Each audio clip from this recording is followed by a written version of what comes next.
శుక్లాంబరధరం విష్ణుం శశివర్ణం చతుర్భుజం ప్రసన్నవదనం ధ్యాయేత్ సర్వవిఘ్నోపశాంతయేత్.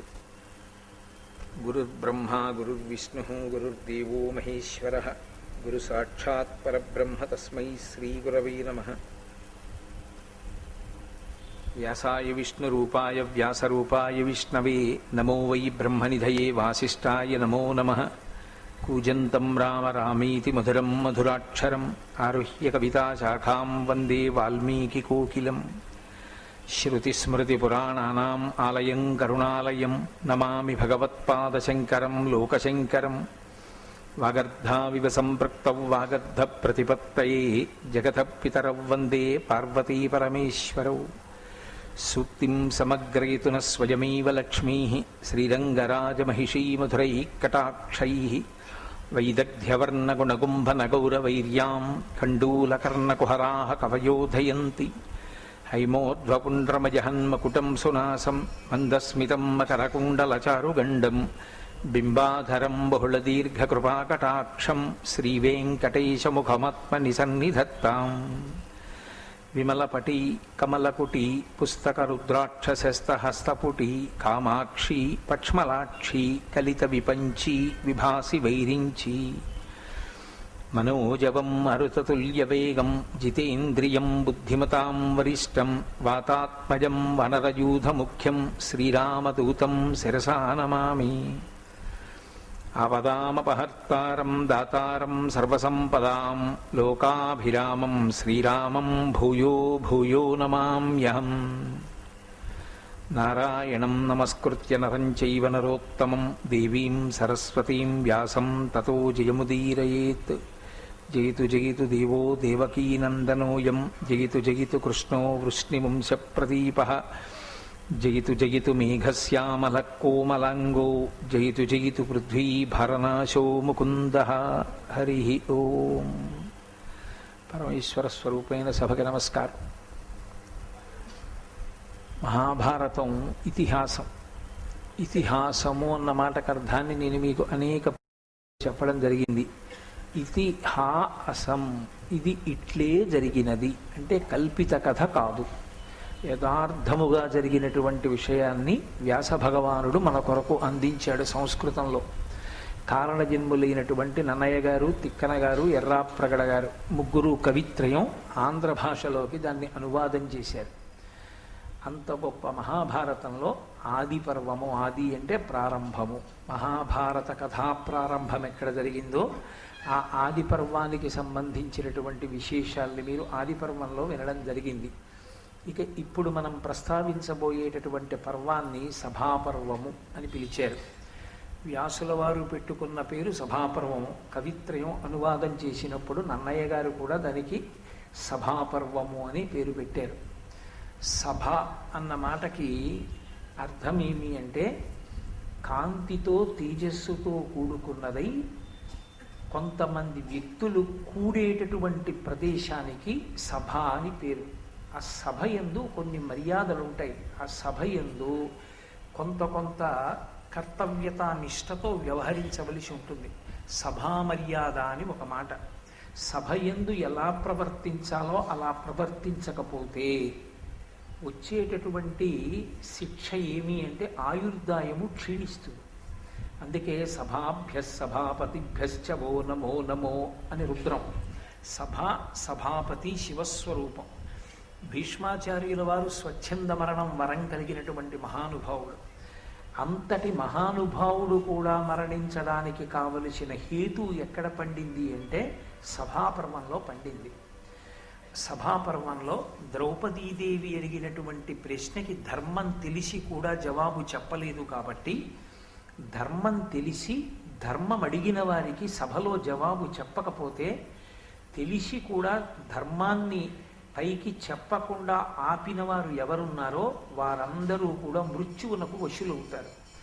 అంతటి స్వచ్ఛంద మరణ వరం ఉన్నటువంటి భీష్మాచార్యుల వారి శరీరం పడిపోవడానికి హేతువు కూడా సభాపర్వంలోనే వచ్చింది. అలాగే ద్రోణాచార్యుల వారు, అలాగే కృపాచార్యుల వారు, ఇంతమంది మహానుభావులైనప్పటికీ సభాపర్వమే వారి మృత్యువునకు హేతువై కూర్చుంది.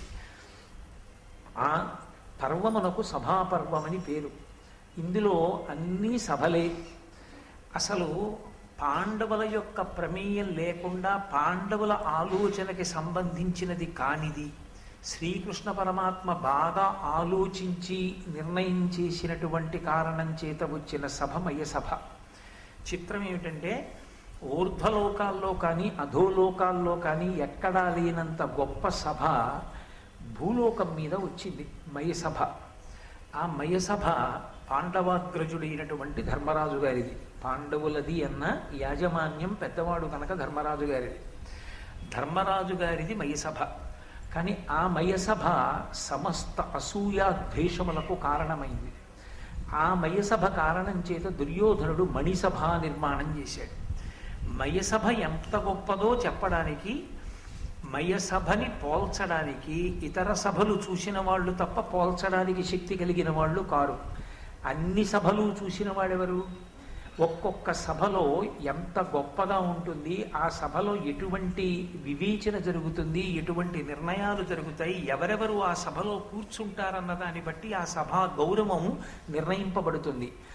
ఎక్కడెక్కడ ఏ సభ ఎలా ఉంటుందో, ఇంద్రసభ ఎలా ఉంటుందో, వరుణ సభ ఎలా ఉంటుందో, యమసభ ఎలా ఉంటుందో, బ్రహ్మసభ ఎలా ఉంటుందో, ఏ సభలో ఎవరు కూర్చుంటారో, ఒక్కొక్క సభలో కూర్చోడానికి ఏ పుణ్యాన్ని సంపాదించుకున్న వాళ్ళకి అర్హత కల్పింపబడుతుందో నారద మహర్షి చెప్పి, ఇన్ని సభల కన్నా భూలోకంలో నీదైన ఈ మయసభ గొప్పది అన్నారు. ఆ మయసభ దుర్యోధనుడి యొక్క అసూయకి కారణమైంది. ఆయన మణిసభని నిర్మాణం చేశాడు. ఆ మణిసభ యూత క్రీడకి ఆలవాలమైంది. అటు ధృతరాష్ట్రుని యొక్క పుత్రులు, ఇటు పాండురాజపుత్రులు అక్కడ జూదం ఆడారు. శకుని తన మాయాజూదంతో ధర్మరాజుని ఓడించాడు. ఓడించిన కారణం చేత వాళ్ళు ఐశ్వర్యాన్నంతటినీ కోల్పోయారు. శకుని చేత ప్రేరేపింపబడినటువంటి ధర్మరాజు చిట్ట చివరికి తన ధర్మపత్ని అయినటువంటి ద్రౌపదీదేవిని కూడా పందెంలో ఒడ్డి ఓడిపోయాడు. అప్పుడు ద్రౌపదీదేవి ఒక ప్రశ్న వేసింది వెళ్ళిన ప్రాతికామిని, నన్నోడి తన్నోడెనా, తన్నోడి నన్నోడెనా? ఇప్పటికీ ఆ ప్రశ్నకి జవాబు చెప్పబడినట్లుగా కనపడదు.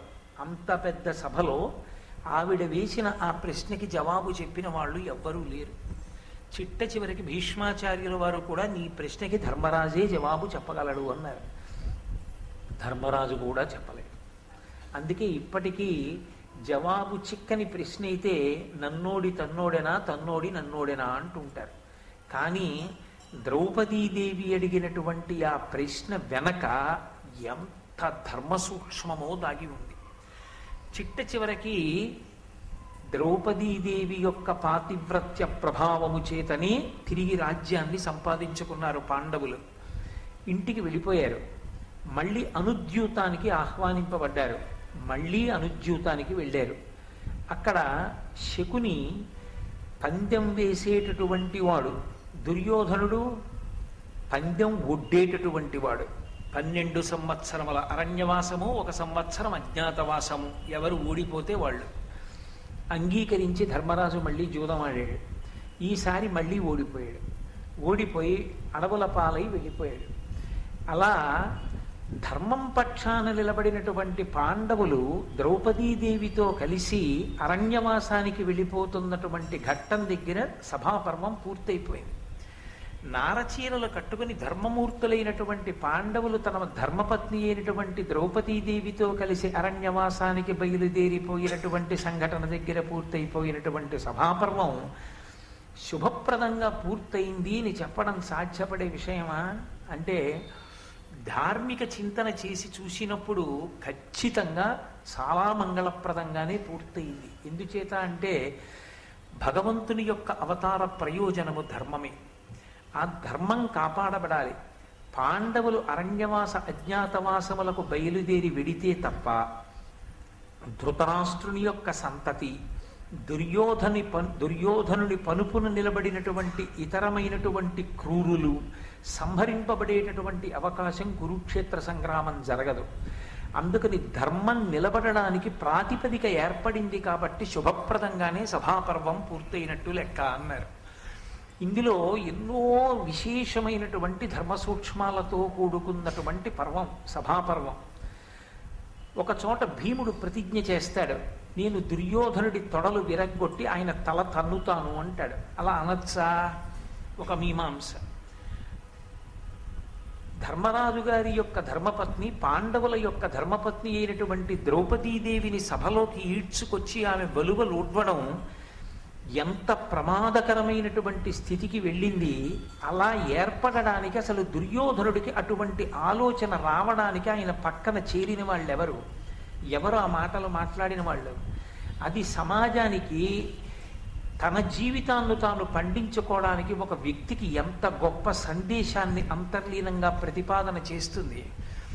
అసలు ద్యూతం అనేటటువంటిది దోషభూయిష్టమైనదని తెలుసున్నటువంటి ధర్మరాజు గారు ఎందుకు ఆ ద్యూత క్రీడలో కూర్చున్నాడు?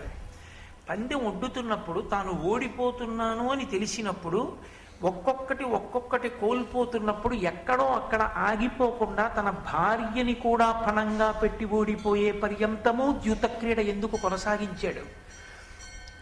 మాయాజూతంలో గెలవడం శకుని యొక్క గొప్పతనం అయితే అది మాయాజూతమని తెలిసి ధర్మరాజు ఎందుకు పాల్గొన్నట్టు? అప్పుడు ధర్మరాజు గారు ధర్మం పక్షాన నిలబడ్డాడు అని చెప్పడానికి కారణం ఎక్కడి నుంచి దొరుకుతుంది? అలాగే పోని ఒకసారి ఓడిపోయినటువంటి వాడు రెండవసారి అనుద్యూతానికి మళ్ళీ పిలిస్తే ఎందుకు బయలుదేరి వెళ్ళాలి? ఇది ధర్మరాజు బలహీనత అని చెప్పవలసి ఉంటుందా, లేదా ధర్మరాజు ధర్మం కోసమే నిలబడ్డాడు అని అన్వయం చెయ్యడానికి తగినటువంటి కారణములు దొరుకుతాయా? ఇన్ని రకములైనటువంటి ధర్మ సూక్ష్మముల యొక్క పరిశీలనముతో కూడుకున్నటువంటి పర్వము సభాపర్వము. అందుకే సభాపర్వం మనిషి యందు ధర్మాధర్మ వివక్షని బాగా ఏర్పాటు చేస్తుంది. అంత పరమోత్కృష్టమైనటువంటి సభాపర్వాన్ని వ్యాస భగవానుడు సంస్కృతంలో అందిస్తే మనకి నన్నయ్య గారు తెలుగు భాషకే గౌరవాన్ని తీసుకొచ్చి అత్యద్భుతమైన రీతిలో దానిని ఆంధ్రీకరించారు. ఈ సభాపర్వ ప్రారంభం చేస్తూ అక్కడ ధర్మరాజు గారితో కూడి ఉన్నాడు అర్జునుడు. ధర్మరాజుతో కూడి ఉన్నటువంటి అర్జునుడు, వారితో ఉన్నటువంటి కృష్ణ భగవానుడు ముగ్గురు కూర్చుని ఉన్నారు. ముగ్గురు కూర్చుని ఉండగా అక్కడికి మయుడనబడేటటువంటి దానవ శిల్పి వచ్చాడు. ఆయన తనకి అర్జునుడు చేసినటువంటి ఒక ఉపకారాన్ని జ్ఞాపకం చేస్తున్నాడు. అర్జునుడి వంక చూసి అన్నాడు, ఘనముగ ప్రాణము రక్షించిన ఉపకారికి ప్రియంబు చేయుదునన నేర్తునే, అయినను నీకు ప్రియం బనగా చేయంగ ఇష్టమైనది నాకున్. ఎంత అందమైనటువంటి రీతిలో ఆవిష్కరించారో చూడండి ధర్మాన్ని. ఒకానొకప్పుడు మయుడికి అర్జునుడు ఒక మహోపకారం చేశాడు. ఏమిటా మహోపకారం? మీరు ఆదిపర్వంలో విన్నారు. ఖాండవ వనాన్ని దహించారు కృష్ణార్జునుడు ఇద్దరు. అగ్నిహోత్రుడికి వచ్చినటువంటి అజీర్ణ వ్యాధి పోవడానికి ఖాండవ వనాన్ని దహనం చేశారు. ఆ ఖాండవ వన దహన సమయమునందు తక్షకుని యొక్క ఇంట్లో ఉన్నాడు ఈ మయుడు. ఈయన ఆ అగ్నిహోత్రంలో చిక్కుకుని ఎటు వెళ్లాలో తెలియక తల్లడిల్లిపోతున్న సమయంలో కృష్ణ భగవానుడు ఆ ఇంటి దగ్గరికి వచ్చి తన సుదర్శన చక్ర ధారల చేత ఆయన కుట్టుక కత్తిరించడానికి సిద్ధపడ్డాడు. మయుడు జీవితేచ్ఛ చేత బ్రతకాలనేటటువంటి కోరికతో కృష్ణుడు ఎక్కడ తనని చంపేస్తాడోననేటటువంటి భయంతో సుక్షత్రియుడైనటువంటి అర్జునుడి యొక్క పొంతన చేరాడు. ఆయన వెనక దాక్కుని అర్జునుడిని ప్రార్థన చేశాడు, ఎలాగైనా నువ్వు నన్ను కాపాడవలసింది అని. సుక్షత్రియుడైనటువంటి అర్జునుడికి ఒక నియమం ఉంది. ఎవరైనా సరే యుద్ధంలో శరణాగతి చేస్తే వాళ్ళని రక్షిస్తాడు ఆయన. అది క్షాత్ర ధర్మం. కాబట్టి ఇప్పుడు తనని ఆశ్రయించినటువంటి మయుణ్ణి రక్షించాలి. అర్జునుడు రక్షించాడు. అర్జునుడు రక్షించిన కారణం చేత మయుడు ప్రాణాలతో బయటపడ్డాడు. మయుడు దానవ శిల్పి. ఆయనకి అత్యద్భుతంగా శిల్పాలని నిర్మాణం చెయ్యగలిగినటువంటి చాతుర్యము వెన్నతో పెట్టిన విద్య. ఆయన కశ్యప ప్రజాపతికి ధనువు యందు జన్మించాడు, అందుచేత దానవుడు. ఆయన హేమ అనబడేటటువంటి ఒక అప్సరసని వివాహం ఆడాడు. దేవతలు ఒకనొక కారణం చేత ఆ అప్సరసని భూలోకానికి పంపించారు.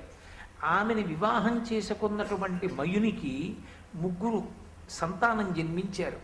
దుందుభి, మాయావి, మండోదరి. ఆ మండోదరిని వెంట పెట్టుకుని తాను అరణ్య మార్గంలో వెడుతున్నప్పుడే దశగ్రీవుడైనటువంటి రావణాసురుడు ఆ మండోదరిని చూచి ఈమెను నేను వివాహం చేసుకుంటాను అని కోరితే మయుడు మండోదరిని రావణాసురునికి ధర్మపత్నిగా ఇచ్చాడు. అప్పుడు రావణునికి పట్టమహిషి అయింది మండోదరి. అటువంటి మయుడు గొప్ప దానవ శిల్పి. ఆయన తన శిల్పకళా చాతుర్యంతో ఎంత అద్భుతమైన విషయాన్నైనా సరే నిర్మించగలిగినటువంటి సమర్థత కలిగినటువంటి వాడు. ఆయన అర్జునుడి దగ్గరికి వచ్చి ఒక విన్నపం చేశాడు. ధనముగ ప్రాణము రక్షించిన ఉపకారికి ప్రియంబు చేయుదునన నేర్తునే. మనకి ఆర్షధర్మం ఒక మాట, కృతీచ ప్రతికర్తవ్యం యశధర్మ సనాతన. సనాతన ధర్మంలో అన్నిటికన్నా ప్రాణప్రదమైన విషయం ఏది అంటే ఉపకారికి తిరిగి ఉపకారం చెయ్యడం. ఉపకారికి తిరిగి ప్రత్యుపకారం చెయ్యడంలో ఎప్పుడూ వైక్లభ్యమును పొందరాదు. అసలు సాధారణంగా పరోపకారము వ్రతముగా జీవించగలిగినటువంటి వాడై ఉండాలి పురుషుడు. అథవా తనకి ఉపకారం చేసిన వారికి ప్రత్యుపకారం చేసేటప్పుడు మీనమేషాలు లెక్కించకూడదు. తప్పకుండా ప్రత్యుపకారం చెయ్యడానికి సిద్ధపడాలి. మయుడంటాడు, ఘనముగ ప్రాణము రక్షించిన ఉపకారికి ప్రియంబు చేయుదునన నేర్తునే. నువ్వు నాకు చేసిన ఉపకారం ఏదో చిన్న ఉపకారం కాదు, నువ్వు నాకు చేసిన ఉపకారం మహోపకారం. అసలు ఇవాళ నేను ఉన్నాను అంటే నీ అనుగ్రహం. నువ్వు నన్ను ఆనాడు రక్షించి ఉండకపోతే ఈ కృష్ణ భగవానుడి యొక్క చక్రము చేత నేను ఏనాడో సంహరింపబడి ఉండేవాణ్ణి. నువ్వు నన్ను రక్షించావు. అటువంటి నీకు ఏదో ప్రియం నేను చేస్తాను, నీకు ఉపకారం చేస్తాను అనడం సాధ్యమా? తత్తుల్యమైంది ఎవరు చేయలేరు. లోకంలో అన్నిటికన్నా గొప్పది ఇది అంటే ప్రాణమే. ప్రాణాలు ఉంటే కదూ ఎవరికైనా ఏమైనా చేయడం. నేను ఉన్నాను భవతి అన్న మాట నిలబడాలి అంటే ప్రాణాలు నిలబడాలి. ఆ ప్రాణాలే నిలబెట్టిన వాడివి నువ్వు. నీకు నేను ఏం ప్రియం చెయ్యగలను? చెయ్యలేను. కాబట్టి నీ దగ్గరికి వచ్చి నిజానికి నీకు నేను ఏదైనా ఉపకారం చేస్తానన్న మాట వాడడం కూడా దోషభూయిష్టమే. అయినను నీకు ప్రియంబు అనగా చేయంగ ఇష్టమైనది నాకు. మరి నేను ఏమనాలప్పుడు? ఏమనాలో నాకు తెలియట్లేదు. అందుకని అనగా ఓ పాపము లేనివాడా, నీతో నేను ఒక్క మాట మనవి చేస్తున్నాను. నీకు ఏదైనా ప్రియం చెయ్యాలని నాకు అనిపిస్తోంది కాబట్టి నేను ఆ ప్రియం చేస్తానన్నాడు. ఇక్కడ మీరు ఒక్క విషయాన్ని గమనించాలి. ఎవరో ఏదో ఉపకారం చేస్తారన్న కోరికతో అర్జునుడు రక్షించలేదు. అర్జునుడు తన ధర్మాన్ని తాను నిర్వర్తించాడు. క్షాత్రధర్మాన్ని నిలబెట్టుకున్నాడు.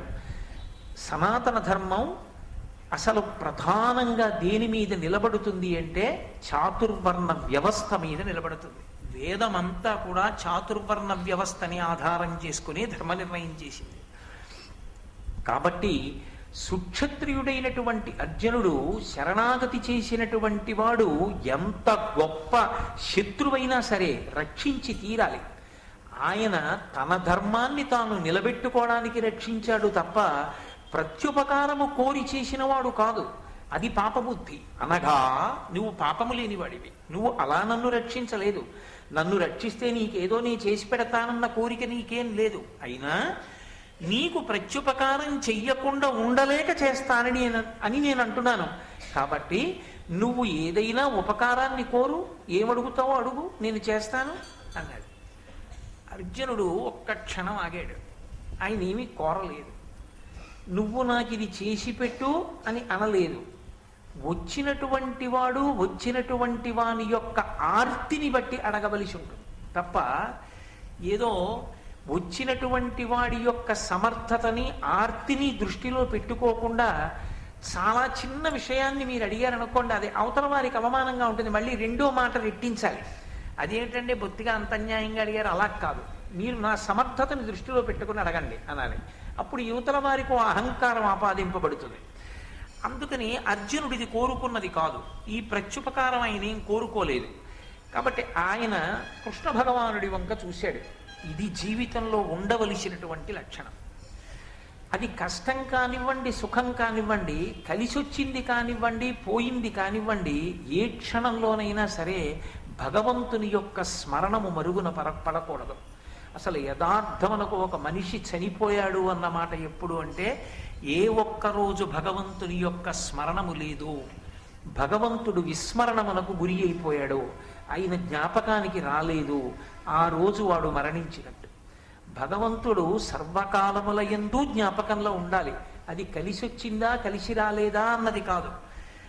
నాకు ఏది యోగ్యమో దాన్ని పరమేశ్వరుడు నిర్ణయం చేస్తాడనేటటువంటి బుద్ధి ఉన్ననాడు పొంగుకి కుంగుకి తావుండదు. నేను ఇప్పుడు భారతం చెప్తే అభ్యున్నతిని పొందుతానని భగవానుడు నిర్ణయం చేశాడు. అందుకు నువ్వురే భారతం చెప్పరా అన్నాడు. నేను ఆ భారతం చెప్పేవాడిని, నేను చెప్పగలనా భారతం అనుకున్నాను అనుకోండి, నాకేం ఇబ్బంది ఉండదు. నేను భారతం చెప్పానని కానీ, నేను భారతం చెప్తున్నానని కానీ, భారతం చెప్పడానికి నాది సంకల్పం అని కానీ నేను అనుకుంటే అందులో వచ్చేటటువంటి వైక్లభ్యానికి ఉత్థాన పతనాలకి మళ్ళీ నేనే బాధపడవలసి ఉంటుంది. నేను పరమేశ్వరుడి చేతి ఉపకరణంగా నిలబడిపోయినంత కాలం నాకేం పొంగు కొంగుకు అవకాశం ఉండదు. హాయిగా మనస్సు ప్రశాంతంగా ఉంటుంది. అర్జునుడు కృష్ణుడి వంక తిరిగాడు. తిరిగి అన్నాడు, ఏదైనా ఒక అపూర్వమైన విషయాన్ని ఈ మయుడి దగ్గర మనం పుచ్చుకోవలసింది ఏది ఉంటుందో మీరు ఆలోచన చేసి నిర్ణయం చెయ్యండి అన్నాడు.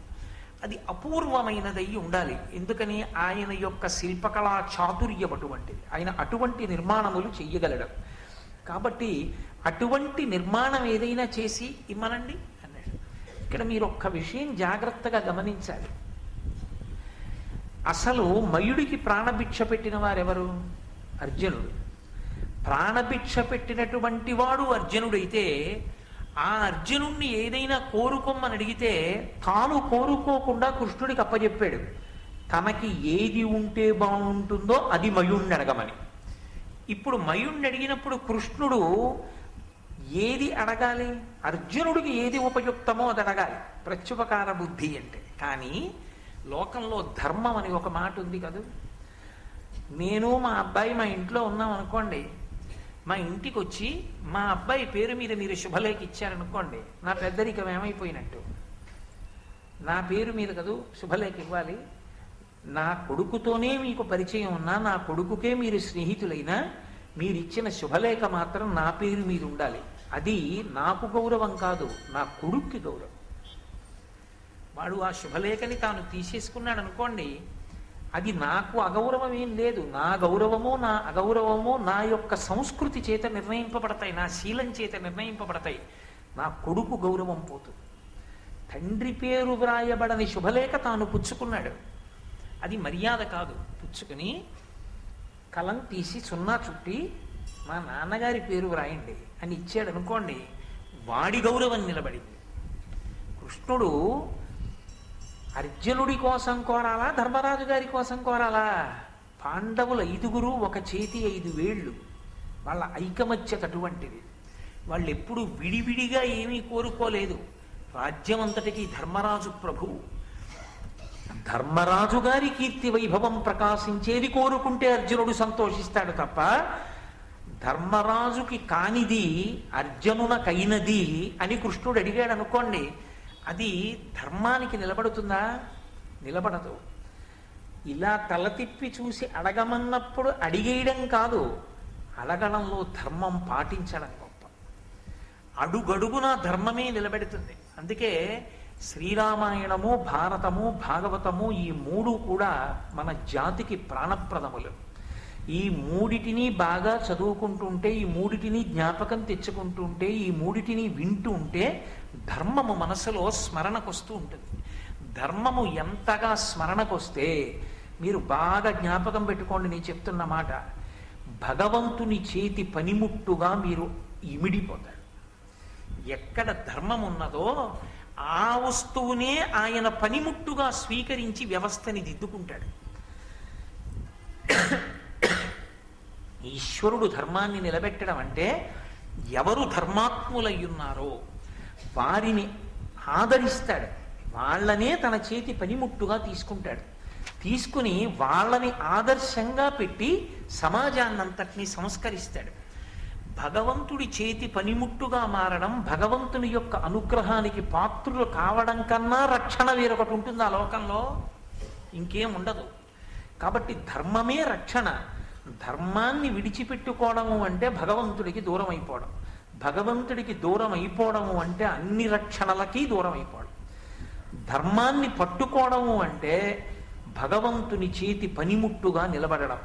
భగవంతుని అనుగ్రహం చేత సర్వకాలములయందు సర్వదేశములయందు రక్షింపబడుతుండడం.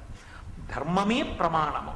అందుకే కృష్ణుడు అన్నాడు మయునితో, కురుపతికిన్ యుధిష్ఠిరునకున్ సకల క్షితిపాల సేవ్య సుస్థిర విభవాభిరామునకతి ప్రమదంబుగా రత్నరాజి సుందరమగుదాని నొక్క సభధాత్రి కపూర్వముగాను నర్చి చిచ్చెర గొనిరమ్ము నీదైన శిల్ప కళా కుశలత్వమేర్పడం అన్నాడు. నువ్వు అద్భుతమైన విషయాన్ని దేన్నైనా ఇస్తానంటున్నావుగా, కురుపతికిన్ యుధిష్ఠిరునకున్, అది ధర్మం అంటే. నువ్వు ఎవరికి ఇవ్వాలో తెలుసా బహుమానం? యుధిష్ఠిరునకి ఇవ్వాలి. ఎవరు యుధిష్ఠిరుడంటే? ధర్మరాజు. కురుపతి అయినటువంటి ధర్మరాజుకి ఇవ్వాలి. ఎవరైనా సకల క్షితిపాల సేవ్య సుస్థిర విభవాభిరామునకతి ప్రమదంబుగా, ఈ భూమండలంలో ఉండేటటువంటి సమస్త రాజుల చేత కీర్తింపబడి కప్పాలు కట్టించుకోగలిగినటువంటి సార్వభౌమ పదవి యందు నిలబడినటువంటి ధర్మరాజు గారికి. అలా నిలబడి ఉన్నాడు ఆ ధర్మరాజు? లేడు. దుర్యోధనుడు అర్ధరాజ్యం ఏలుతున్నాడు, ధర్మరాజు గారు అర్ధరాజ్యం ఏలుతున్నాడు. అర్ధరాజ్యం ఏలుతున్నటువంటి ధర్మరాజు సకల క్షితిపతి కాడు. కాని వాణ్ణి కృష్ణుడు అలా అనొచ్చా? అనడం దోషభూయిష్టం కాదా? అబద్ధం కాదా? మీరు ఒక్క విషయం గుర్తుపెట్టుకోవాలి. యోగి నోటి వెంట వచ్చింది నిజమవుతుంది. యోగి నిజం మాట్లాడడం కాదు. యోగి నిజం మాట్లాడా అబద్ధం మాట్లాడా కాదు. యోగి నోటి వెంట ఏది వచ్చిందో అది నిజమవుతుంది. అంటే ఈ సభని అడ్డుపెట్టి చాలాసేపు ఆలోచించి కదూ అడిగాడు కృష్ణుడు సభని. ఈ సభని అడ్డుపెట్టి ఆయన ఆశీర్వచనం చేస్తున్నాడు. ఈ సభలోనే రాజసూయాగం జరుగుతుంది. ఈ భూమండలంలో ఉన్నటువంటి సమస్త రాజరాజన్యుల చేత నీరాజనములు అందుకుంటాడు ధర్మరాజు, సార్వభౌముడవుతాడు. అది ఆయన నోటి వాక్కు, అది ఆయన నోటి వాక్కే ఆశీర్వచనం. భగవంతుని యొక్క సంకల్పమే మనకు శ్రీరామ రక్ష. అందుకే మన చిన్నతనంలో పిల్లల్ని పడుకోబెట్టి నీళ్లు పోసినప్పుడు చిట్ట చివర ఓసారి నీళ్లు తిప్పి శ్రీరామ రక్ష అంటుండేవారు. రామచంద్ర ప్రభువు యొక్క రక్ష రక్ష. మన రక్ష ఏమి రక్ష? మనం రక్షించగలమా? పరమేశ్వరుడు రక్షిస్తూ ఉండాలి నిరంతరం. అందుకని కురుపతికిన్ యుధిష్ఠిరునకున్ సకల క్షితిపాల సేవ్య సుస్థిర విభవాభిరామునకతి ప్రమదంబుగా రత్నరాజి సుందరమగుదాని నొక్క సభ ధాత్రి కపూర్వముగాను నర్చి. ఆ నువ్వు నిర్మించి ఇవ్వవలసినటువంటి సభ సామాన్యమైనటువంటి సభ కాకూడదు. అది రత్నముల చేత పొదగబడినదై అసలు ఈ భూమండలంలోనే ఎప్పుడూ ఎక్కడా ఎవరి దగ్గర లేనంత గొప్ప సభనొక దానిని కొనిరమ్మో, తొందరగా చేసి తీసుకురా. నీదైన శిల్ప కళా కుశలత్వమేర్పడం. నువ్వు దానవ శిల్పివి, చాలా గొప్ప శిల్పకళా నైపుణ్యం ఉన్నవాడివని కదా చెప్తారు. నీ శిల్పకళా వైభవమంతా కూడా ప్రకాశించేటట్టుగా, అబ్బా ఏమి సభ అండి అని ఆ సభ చూడగానే నువ్వే గుర్తు రావాలి. ఎవరు నిర్మించారు ఈ సభ అని అడగకూడదు. మయుడు తప్ప ఎవరు నిర్మించగలరు? మయ సభ అనాలి. అటువంటి సభను ఒకదాన్ని తీసుకురా. ఆ సభ ఇతపూర్వం కానీ ఇప్పుడు కానీ వచ్చే కాలంలో కానీ వేరొకరికి చెందినది కానీ వేరొకరికి అటువంటిది ఉన్నది కానీ కారాదు. అంత గొప్పదవ్వాలి. అంత గొప్ప సభను ఒక దానిని నిర్మించి తీసుకురా అన్నాడు. అమ్మ బాబోయ్ చాలా పెద్ద కోరిక కోరారు అనలేదు. పొంగిపోయాడు మయుడు. పొంగిపోయి ఆయన అన్నాడు, ఈ మనుజేంద్రుడు ఇంద్ర ధనుజేంద్రుల కంటే మహావిలాస సౌఖ్యముల పెద్ద ఇద్ధరణి కావున ఈతని పెర్మికింతగన్ ఇమ్మి ఉనర్చదన్ సభమణి ప్రభనొప్పగా దేవతా విమానమ్ములిట్టివే అని జనమ్ములు దానిని మెచ్చి చూడగన్. ఆయన అన్నాడు, తప్పకుండా నిర్మిస్తాను సభ. ఎటువంటి సభను నిర్మిస్తానో తెలుసా? ఈ మనుజేంద్రుడు ఇంద్ర ధనుజేంద్రుల కంటే మహావిలాస సౌఖ్యముల పెద్ద ఇద్ధరణి కావున ఈ భూమండలంలో ఈ మనుజేంద్రుడు మనుష్యులకందరికీ కూడా ఇంద్రుడు, అంటే సమస్త మానవాళికి ప్రభు అయినటువంటి ధర్మరాజు పైన ఉన్నటువంటి స్వర్గలోకాధిపతి అయినటువంటి ఇంద్రుడి కన్నా పాతాళ లోకాన్ని ఏలుతున్నటువంటి దానవ చక్రవర్తి అయినటువంటి బలి చక్రవర్తి కన్నా ఈతడే గొప్పవాడు. కాబట్టి ఇతడే ఇటువంటి సభని అనుభవించడానికి, ఇటువంటి సభని తనదిగా పొంది ఉండడానికి అర్హత ఉన్నవాడని సమస్త ప్రపంచం కొనియాడేటట్టుగా నేను అటువంటి సభను నిర్మించి తీసుకొచ్చి ధర్మరాజుకి ఇస్తాను. ఇక్కడ నిర్మిస్తానంట లేదు, సభా ప్రాంగణాన్ని నిర్మించడం అంటే ఇక్కడ నిర్మించాలి, అంటే ఇక్కడ సభని నిర్మాణం చేయండి అంటే ఇక్కడ కట్టాలి. అలా అంట లేదు మయుడు. కొనితెమ్ము చెచ్చరం అన్నాడు కృష్ణుడు, ఎక్కడో కట్టి ఇక్కడికి పట్టుకురా అన్నాడు. అసలు అదో విచిత్రం. ఆయన అంటున్నాడు, నేను తెచ్చేది ఎటువంటిదై ఉంటుందో తెలుసా? చేస్తున్నాం కానీ వాళ్ళు దానికి అర్హులా, ఈ సభని కాపాడుకోగలరా అని నాకు అనుమానం లేదు. ఈతను మనుజేంద్రుడు. ఎందుచేత ఆ మాట వచ్చింది మయుని నోటి వెంట అంటే, ఒకానొకప్పుడు ఇంద్రుడికి రాజ్యం పోతే ఉపేంద్రుడై, ఇంద్రుడికి తమ్ముడై, వామనమూర్తి అయి బలిచక్రవర్తి దగ్గర రాజ్యాన్ని తీసుకుని మళ్ళీ ఇంద్రుడికి రాజ్యం ఇచ్చినటువంటి వాడు శ్రీ మహావిష్ణువే. అదే శ్రీ మహావిష్ణువు ఆ బలిచక్రవర్తి దగ్గర రాజ్యాన్నంతటినీ తీసుకుని ఇంద్రుడికి ఇచ్చేసినప్పుడు వరుణపాశముల చేత బలిచక్రవర్తిని కట్టేస్తే బలిచక్రవర్తి నిరాధారుడై సభలో నిలబడిపోతే ఆయన భార్య వింధ్యావళి వచ్చి ఏడిచి, నువ్వు కోరుకున్నదంతా 3 అడుగుల నేలగా ధారపోసేశాడే నా భర్త, ఎందుకు ఇలా బంధించావు వరుణపాశములతో అని అడిగితే, నేను బంధించలేదమ్మా, ఎవ్వని కరుణింప నిశ్చయించితివాని అఖిల విత్తంబునే అపహరింతు అన్నాడు. ఎవరిని రక్షించాలనుకుంటానో వాళ్ళ సమస్త విత్తాన్ని తీసుకుని పరీక్ష చేస్తాను. బలిచక్రవర్తిని నేను అనుగ్రహిస్తున్నాను. ఇతను పాతాళ లోకానికి ప్రభువు అవుతాడు. దిక్పాలకుల యొక్క ఆజ్ఞ ఇతనికి వర్తించదు. ఇతనిని నా శంఖచక్రములు సర్వదా కాపాడుతుంటాయి, నా శంఖచక్రములను ఇతనికి కాపలాగా ఉంచుతున్నానన్నాడు. ఒకనాడు బలిచక్రవర్తికి రాజ్యం ఇచ్చినవాడు శ్రీ మహావిష్ణువే, ఒకనాడు ఇంద్రుడికి రాజ్యం ఇచ్చినవాడు శ్రీ మహావిష్ణువే. ఇవాళ ధర్మరాజు గారిని సార్వభౌముణ్ణి చేసేవాడు శ్రీ మహావిష్ణువే. ఇంద్రుడికి రాజ్యం ఇచ్చిన నాడు రాజ్యం ఒక్కటే ఇచ్చాడు, బలిచక్రవర్తికి రాజ్యం ఇచ్చిన నాడు రాజ్యం ఒక్కటే ఇచ్చాడు. ధర్మరాజుకి రాజ్యం ఇప్పించడానికి కురుక్షేత్ర సంగ్రామంలో అర్జునుడి రథం మీద సారథిగా కూర్చుని కొన్ని కోట్ల మంది ప్రతివీరులందరూ తెగటారిపోయేటట్టుగా చేసి ధర్మానికి ఆలవాలము పాండవులు కనుక పాండవ పక్షపాతి శ్రీకృష్ణ భగవానుడు అయ్యాడన్న కీర్తి సుస్థిరంగా కట్టపెట్టి పాండవుల యొక్క కథ, వాళ్ళ ధర్మం ఈ భూమండలంలో నరులందరూ చదువుకుని యుగాలు మారిపోయినా అనుష్ఠించేటట్టుగా వాళ్ళ కీర్తిని ప్రకాశింపచెయ్యడానికి నడుం కట్టినటువంటి శ్రీ మహావిష్ణువు యొక్క స్వరూపమైన కృష్ణ పరమాత్మ యొక్క అనుగ్రహాన్ని పరిపూర్ణంగా పొందినటువంటి ధర్మరాజు కన్నా గొప్పవాడా ఆ ధనుజేంద్రుడైన బలిచక్రవర్తి గాని, స్వర్గాధిపతి అయినటువంటి ఇంద్రుడు గాని కాదు. కాబట్టి నీ పరిపూర్ణ కటాక్ష వీక్షణములకు పాత్రులైనటువంటి వాళ్ళు వీళ్ళు. కృష్ణుని యొక్క అనుగ్రహము ఎంత ప్రకాశవంతంగా, ఎంత ప్రస్ఫుటంగా, ఎంత పరిపూర్ణంగా పాండవుల యందు ప్రసరించిందో మయుని యొక్క బుద్ధికి ఎక్కడో ఒక్క చోట తళుక్కున తోచక తోచింది ఈశ్వరానుగ్రహంగా. అందుచేత నోటి వెంట ఆ మాట వచ్చేసింది. ఈ మనుజేంద్రుడు ఇంద్ర ధనుజేంద్రుల కంటే మహావిలాస సౌఖ్యముల పెద్ద ఈ ధరణి కావున ఈతని పెర్మికిందగన్ ఎమ్మి నొనర్చదన్ సభమణి ప్రభనొప్పగా దేవతా విమానమ్ములిట్టివేయని జనమ్ములు దానిని మెచ్చి చూడగన్. ఆ జనులందరూ కూడా మయసభని చూసి, ఓ దేవతల యొక్క సభలు, దేవతల యొక్క విమానాలు ఇలా ఉంటాయి అని దీన్ని చూసి చెప్పుకోవాలి. ఎందుకని వాళ్ళు దేవలోకానికి వెళ్ళి చూసొచ్చిన వాళ్ళు కారు. దేవతా విమానములు ఎలా ఉంటాయో వాళ్ళు మయసభని చూసి చెప్పుకుంటారు. అంత గొప్ప సభని నిర్మాణం చేస్తాను. అంతేకాదు, నేను ఈ సభా నిర్మాణం చెయ్యడానికి కావలసినటువంటి బంగారము, వజ్రములు, వైఢూర్యములు, మరకత మాణిక్యములు, నవరత్నములు మొదలైనటువంటి సామాగ్రినంతటినీ కూడా బిందు సరోవరమునందు దాచాను. ఎందుకు దాచవలసి వచ్చింది? ఎందుకు అవన్నీ దాచడం అంటే, ఒకప్పుడు వృషపర్వుడు అని ఒక రాజు ఉండేవాడు. మీరు ఆదిపర్వంలో విన్నారు. శర్మిష్ఠ యొక్క తండ్రి.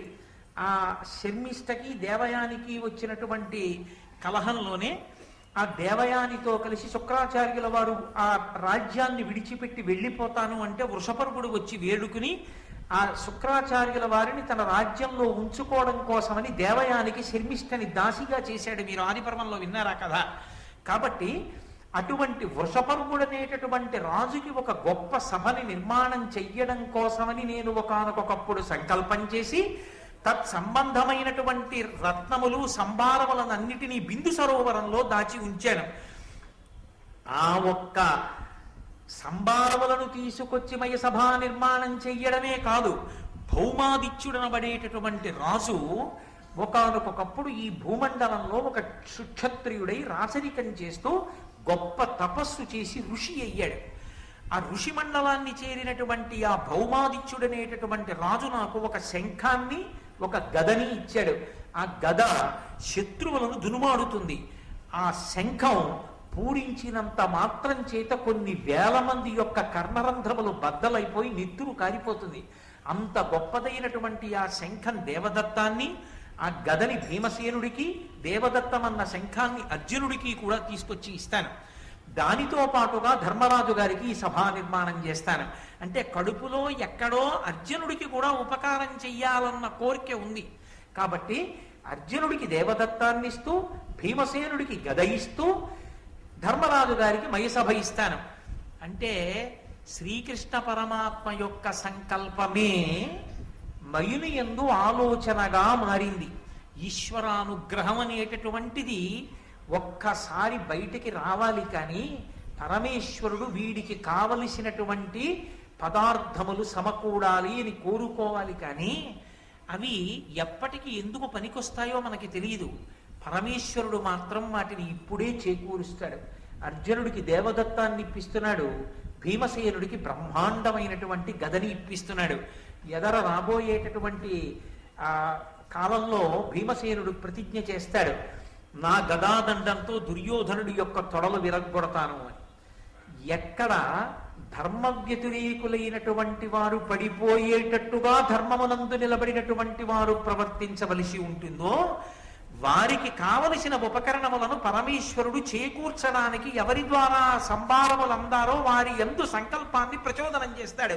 అది ఈశ్వరుని యొక్క అనుగ్రహము అన్నమాటకు అర్థం. ఆయన అనుగ్రహం ఒక్కటి ఉంటే నీకు అది ఎప్పుడు పనికొస్తుందో తెలియదు. ఇప్పటికి నీకు ఇది ఎందుకు అనిపించవచ్చు, కానీ ఒకప్పటికి అది నీకు చాలా అవసరం కావచ్చు. ఎవరో తెచ్చి ఏదో పుస్తకం నీకు ఇవ్వచ్చు, ఎందుకు నాకు ఇప్పుడు ఈ పుస్తకం అని ఓ చోట పెట్టచ్చు. కానీ ఒకనాడు నీకు ఆ పుస్తకం అత్యంత అమూల్యము కావచ్చు. ఆ పుస్తకమే నీ జీవితం కావచ్చు. ఆ పుస్తకమే నీ జీవితాన్ని మలుపు తిప్పచ్చు. నీ జీవితం ఒకప్పుడు మలుపు తిరగడానికి కావలసినటువంటి పుస్తకాన్ని పరమాత్మ నీకు ఎప్పుడు అందించాలో అప్పుడు ఎవరి చేత సంకల్పం చేయించాలో వాళ్ళ చేత చేయించి తెచ్చి నీకు ఇప్పిస్తాడు.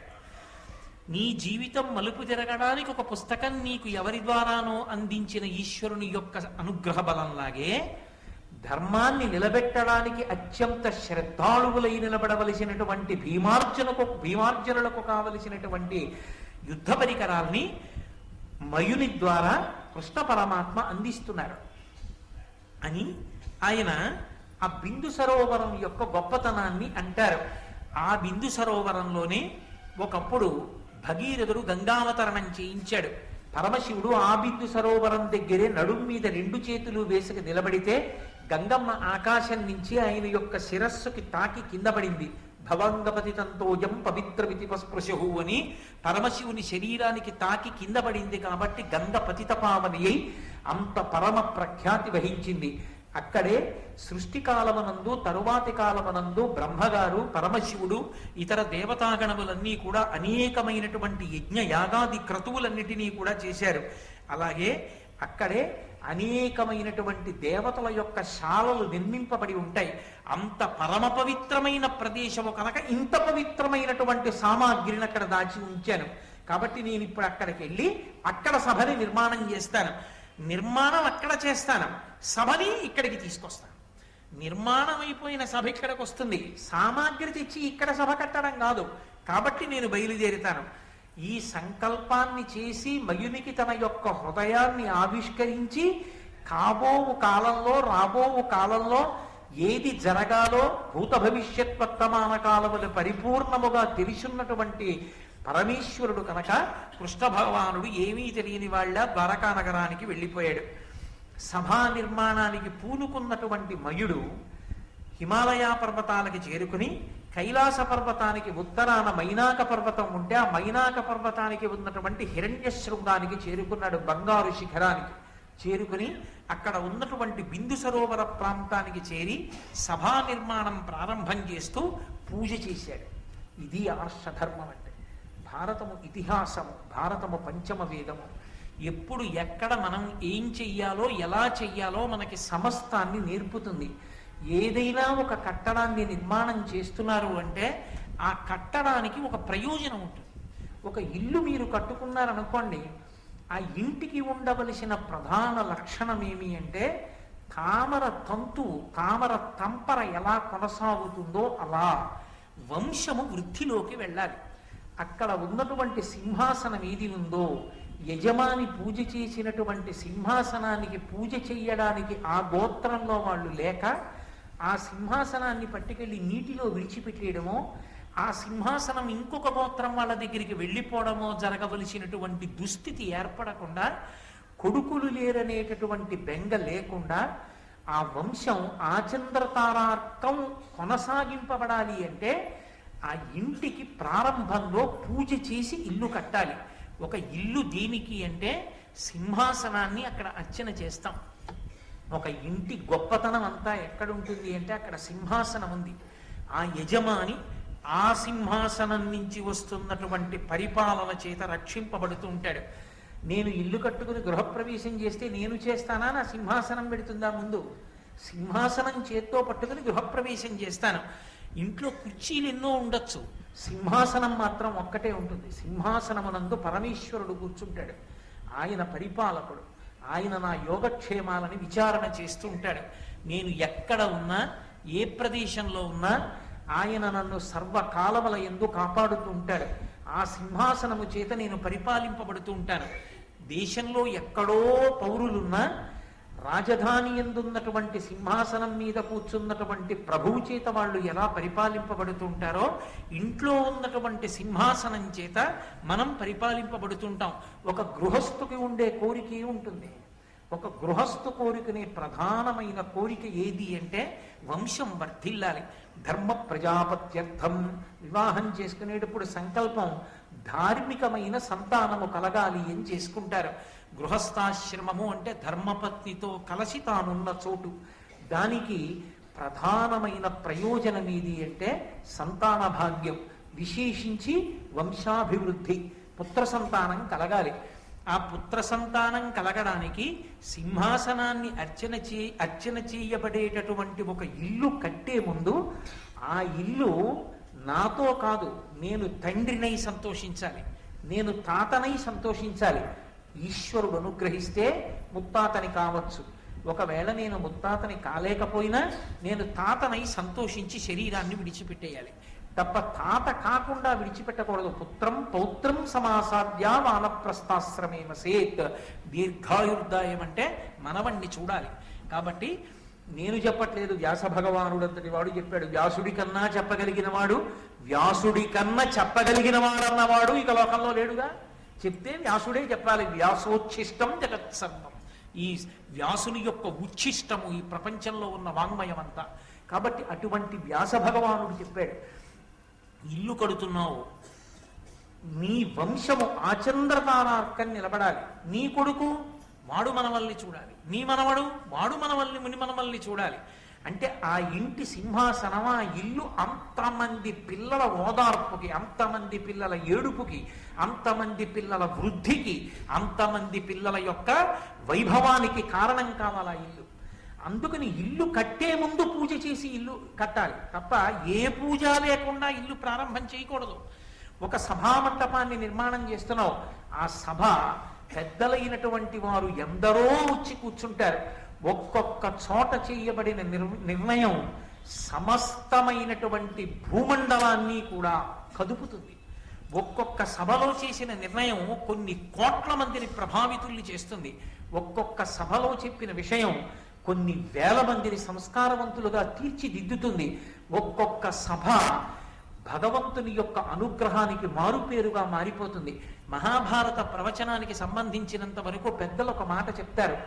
పీఠాధిపత్యం వహించేటటువంటి పెద్దలు ఏదైనా ఒక దేవాలయ ప్రాంగణానికి వెడితే 2 ప్రశ్నలు అడుగుతారు. ఇక్కడ భారతం చెప్పారా అని అడుగుతారు.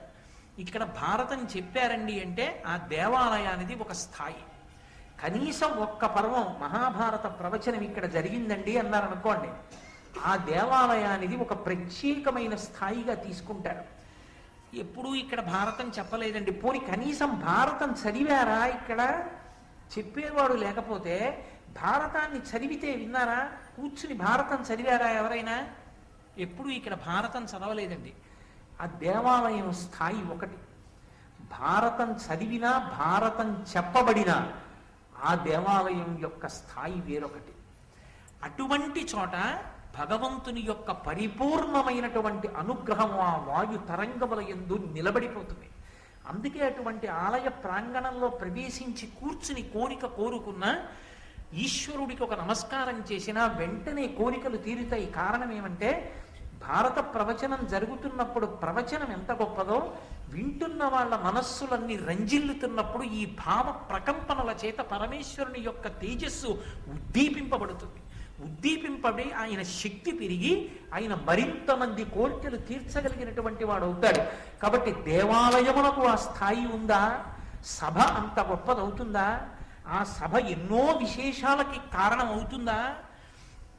ఇన్నిటికి కారణం అవ్వాలంటే ఏదో భౌతికమైనటువంటి అందం కాదు, ఆ సభ అంత గొప్పదవ్వాలి.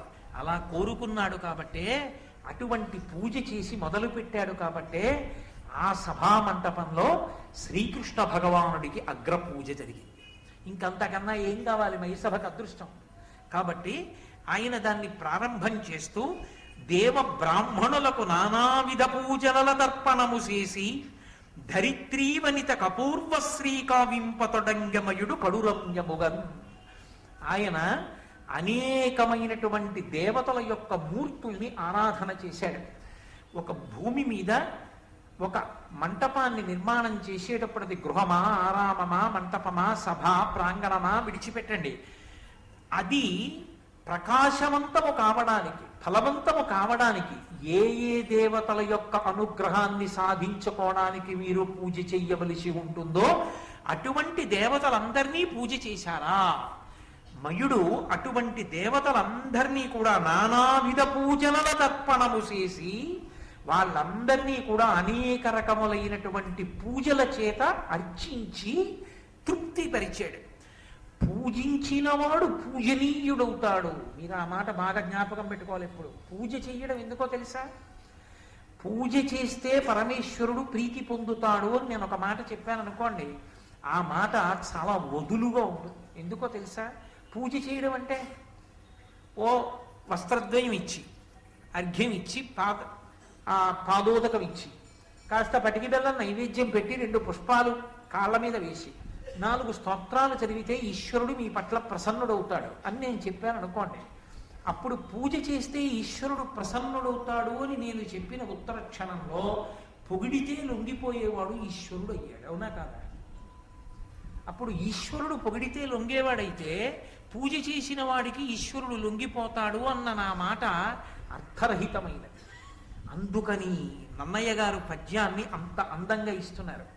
పూజ చేసిన వాడు పూజనీయుడవుతాడు. ఎందుచేత పూజనీయుడవుతాడు అంటే పూజ పరమేశ్వరుడు పొంగిపోవాలని కాదు చేస్తున్నది.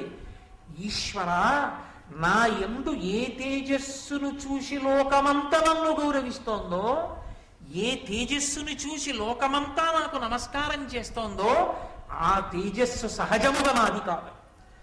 నా ఉపాధిలో నువ్వు ఆ తేజస్సుని ప్రకాశింపచేశావు. ప్రకాశింపచేసిన వాడివి నువ్వు.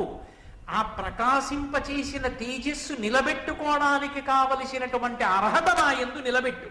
ఆ అర్హత పోతే నువ్వు తీసేస్తావు ఆ తేజస్సు. ఆ అర్హత నా యందు ఉంచు అని ప్రార్థన చెయ్యడం పూజ. ఎవరు అలా అడిగారో వాడు అర్హతని నిలబెట్టుకుంటానని కోరుకుంటున్నాడు కనుక ఈశ్వరుడు అనుగ్రహాన్ని ద్విగుణీకృతం చేస్తాడు, వాడు పూజనీయుడవుతాడు లోకం చేత. అందుకని పూజ దేనికి అంటే నువ్వు పూజనీయుడవు కావడానికి. అంతేకాని పూజ చెయ్యడం ఎందుకు అంటే పరమేశ్వరుడు నువ్వు పూజ చేస్తే చాలా ప్రీతి పొందేస్తాడని అనుకోకూడదు. అప్పుడు అసలు ఆ ఆలోచనలోనే ఒక దోషం ఉంటుంది. ఎందుకు పూజ చేస్తున్నావు అంటే పూజ చేసి పూజనీయుడు అవుతావు. మీకు నేను ఒక ఉదాహరణ చెప్పాలంటే, నాకెవరో ఒకరు ఉపకారం చేశారు. ఎందుకండి మీరు అంత ఉపకారం చేశారు ఆయనకి అని అడిగారు అనుకోండి, ఏం చెప్పమంటారు?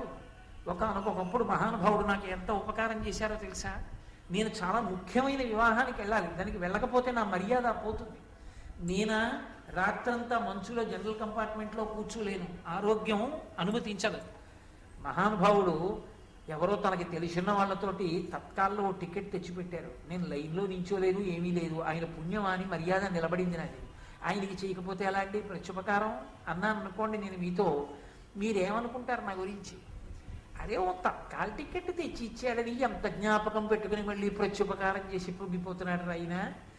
ఈయన నిజంగా ఉపకారానికి పాత్రుడురా, ఎంత కృతజ్ఞత ఉన్నవాడురా అని మీరు అనుకుంటారా అనుకోరా? అంటే ఇప్పుడు నేను అవతల వారిని పూజించి చులకనయ్యానా? అవతల వారిని పూజించి నేను పూజనీయుడనయ్యానా?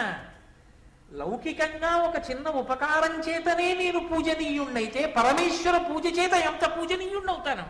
పూజనీయత కీర్తి పొందుట అంటే సద్గుణములతో ధర్మమునందు నిలబడుట, ధర్మమునందు నిలబడుట ఈశ్వరానుగ్రహములకు పాత్రుడవుట. ఇంకేం కావాలంతకన్నా? అందుకని తాను నిర్మాణం చెయ్యాలనుకున్నటువంటి సభ ఓ 10,000 మంది కాపలాదారులతో లోపల రత్నాలున్నాయి, వజ్రాలున్నాయి, ఎవరెడతారో అని చెప్పి ఎవ్వరూ వెళ్లకుండా లోపలికెళ్ళేటప్పుడు ఒళ్ళంతా తడివి లోపలికెళ్ళి బిక్కు బిక్కుమంటూ చూసొచ్చేది కాకూడదు. అది ఒక అద్భుతానికి కారణం కావాలి. సాక్షాత్ పరమేశ్వరుడైనటువంటి శ్రీకృష్ణ భగవానుని అగ్రపూజకి కారణమైంది. కురుక్షేత్ర యుద్ధానికి బీజం అక్కడే పడింది, మైసభలో దుర్యోధనుడి తొట్టుపాటులో. అదిగో అంతటి అపూర్వ తేజస్సు కలగాలి అంటే మన ప్రజ్ఞ చేత నడవదు. మనం గోడ కట్టగలమేమో, రత్నాలు తాపడం చేయగలమేమో, దాని చిరస్థాయి, దాని కీర్తి ఎక్కడ నుంచి వచ్చింది అంటే నీవు చేసిన పూజ నుండి వచ్చింది. అందుకేనేమో మయుడు చేసిన పూజే కారణమేమో మహాభారతంలో మయసభ ఒక్కటి ఏకపాత్రాభినయనమై కూర్చుంది. ఏకంగా మిగిలినవన్నీ కూడా అలా చేయరు. దుర్యోధనుడు మయసభలో ఏకపాత్రను అభినయించుట అది ఒక పెద్ద విశేషమై కూర్చుందంతే లోకంలో. బహుశా మయుడు చేసిన పూజేనేమో. కాబట్టి భారతాన్ని కేవలం జరిగిన కథగా వినకండి, అది కాదు వ్యాస హృదయం. వ్యాస హృదయం ఎప్పటికీ ధర్మాన్ని లోకానికి అందించడం. ఒకటి నిర్మాణం చేసే ముందు తత్సంబంధమైన దేవతా పూజ చెయ్యాలి. కాబట్టి ఆయన దేవ బ్రాహ్మణులను పూజ చేశాడు. ఎందుకని? వాళ్ళు వేదం చదువుకున్నారు. వాళ్ళు చదువుకోని నాడు, వాళ్ళు చెప్పడానికి సిద్ధంగా లేని నాడు ధర్మము లోకమనందు నిలబడదు. కాబట్టి వారిని పూజించాలి. అందుకని బ్రాహ్మణ పూజ చేశాడు. బ్రాహ్మణ పూజ చేసి దేవ పూజ చేసి ఆయన ధరిత్రీవనితకు అపూర్వ శ్రీకావింప, ధరిత్రీవనితకు అన్నారు నన్నయ్య గారు. ఈ భూకాంతకే కొత్త అలంకారాన్ని తొడుగుతున్నట్ట. కాంతకు ఉండే లక్షణం ఏమిటండి? అపూర్వాలంకారముల యందు ప్రీతి ఉంటుంది. ఎన్ని ఉన్నా అబ్బా ఇది కూడా ఉంటే బాగుంది అనుకుంటారు. ఆభరణము చేత అతివకు కాదు, ఆ ఆభరణములు పెట్టుకున్న కొద్దీ కూడా వాళ్ళ మనసు రంజిల్లుతుంది. ఎవరు అందంగా ఉన్నారు, ఎవరు అందంగా లేరు, మనకెందుకు వచ్చిన గొడవ? అందం అన్నది చూసేవాడి కన్నుల్ని బట్టి ఉంటుంది. దానికోసం కాదు తాపత్రయం. పెట్టుకుని ఆవిడ అందంగా ఉందా అండి, ఆవిడ అందంగా లేదు, నీకెందుకు అవన్నీ? నీకు అనవసరం. నీకు ఎవరైనా కామాక్షి స్వరూపమే. ఎవరు పెట్టుకున్నా తల్లి కామాక్షి. కామాక్షి మెడలో ఏం పెట్టుకుంటే అందంగా ఉండదు? ఎవరు పెట్టుకున్నా అందమే. తల్లి కామాక్షి అయినప్పుడు నీకేమిటి బాధ? అందుకోసం కాదు విచారణ. దేనికోసం విచారణ అంటే మనస్సు రంజిల్లడం. కృంగొత్త ఆభరణములు ఎన్ని పెట్టుకుంటున్నా అబ్బా దీనికన్నా ఇంకా ఇది కూడా ఉంటే బాగున్నది, పెట్టుకున్నప్పుడు సంతోషించి రాగరంజితమైన ముఖము కలిగినటువంటి కులస్త్రీ ఎలా ఉంటుందో అలా ఈ భూకాంత పొంగిపోయే ఆభరణాన్ని తొడుగుతున్నట్ట మయుడు. భూకాంత పొంగిపోయేటట్టుగా తీసుకురావాలంటే అది భూమి మీదది కాదు, ఎక్కడదో తెచ్చి భూమి మీద పెడుతున్నాడు. అది కృష్ణ హృదయం. ఇక్కడే ఇందులోవే తెచ్చి ఇక్కడ కట్టట్లేదు, ఎక్కడో కట్టి ఇక్కడికి తెచ్చి పెడుతున్నాడు. అది భూమికాంత అలంకారం అవుతోంది. కాబట్టి అపూర్వశ్రీ కావింపతొడంగమయుడు కడు రమ్యముగా, కడురమ్యంగా, బహువందంగా ఆ మయసభా నిర్మాణం చేయడానికి సిద్ధమవుతున్నాడు. వెళ్ళాడు, అక్కడ దాచిపెట్టిన సంభారాలన్నింటినీ పైకి తీశాడు. ఆ బిందు సరోవరంలో సభా నిర్మాణం చేశాడు. విమలం మణిమయములకు దూలములను, కంబముల గోడలను, వేదులను, కుట్టిమములు చుట్టిన ప్రాకారములను కరమొప్పుచుండ రచయించే సభను. ఆయన ఎంత గొప్ప సభా నిర్మాణం చేశాడంటే, విమల మణిమయములకు దూలములను, మణులతో కూడినటువంటి పెద్ద పెద్ద దూలాల్ని నిర్మాణం చేశాడు. అవన్నీ మణులతో ఉంటాయి కాబట్టి వాటి కాంతులు అన్ని వైపుకి పడుతుంటాయి. లోపల ఇంకా తాత్కాలికమైనటువంటి దీపాలు అక్కర్లేదు, ఆ మణుల యొక్క కాంతులు ప్రసరిస్తుంటాయి అన్ని వైపులకి. దానితో పాటు కంబములను, బంగారు స్తంభములను నిర్మించి దానికి రకరకములైనటువంటి మణులను, మాణిక్యములను తాపడం చేశాడు. గోడలను, వేదులను, వేదులంటే అరుగులు, అరుగులు కట్టకపోతే అసలు అందమే లేదు, అసలు అరుగే అందం. అందుకే మా చిన్నప్పుడు ఏదో 3వ క్లాసులోనే ఎప్పుడో ఉండేది, అరుగులన్నిటిలో నువ్వు అరుగు మేలు పండితులు కూర్చుండు మా అరుగు మేలు అని. ఓ అరుగు ఒకటి ఉంటే అర్థం బద్దం లేని కబుర్లు చెప్పుకునేవాళ్ళు కాదు. చక్కగా ఏ రామాయణం గురించో, భారతం గురించో, భాగవతం గురించో చెప్పుకునేవాళ్ళు ఇద్దరో ముగ్గురో అక్కడ చేరి మాట్లాడుకుంటే ఆ యజమానికి అభ్యున్నతి, ఆ ఇంటికి అభ్యున్నతి. అది విందామనుకున్న వాళ్ళందరూ వచ్చి చుట్టూ కూర్చుంటారు. వాళ్ళకి ఒక బుక్కిడు మంచినీళ్ళు ఇచ్చిన పుణ్యం పురుషార్థం. అంటే ఎవరికైనా ఇవ్వాలి. భారతం విన్న వాళ్ళకే వినాలనే ధర్మం కాదు, ఎవరికైనా ఇవ్వచ్చు. కానీ భాగవతులకు ఇవ్వడం మరింత సంతోషం కాదు, అది నా ఉద్దేశం. కాబట్టి అటువంటి వేదులను, కుట్టిమముల చుట్టిన ప్రాకారములను, రాతితో కూడుకున్నటువంటి గోడల్ని, ప్రాకారములను సభ చుట్టూ నిర్మాణం చేశాడు. కరముప్పుచుండ రచయించే సభను, చాలా అద్భుతమైనటువంటి రీతిలో ఆ మయసభనంతటినీ కూడా నిర్మాణం చేశాడు.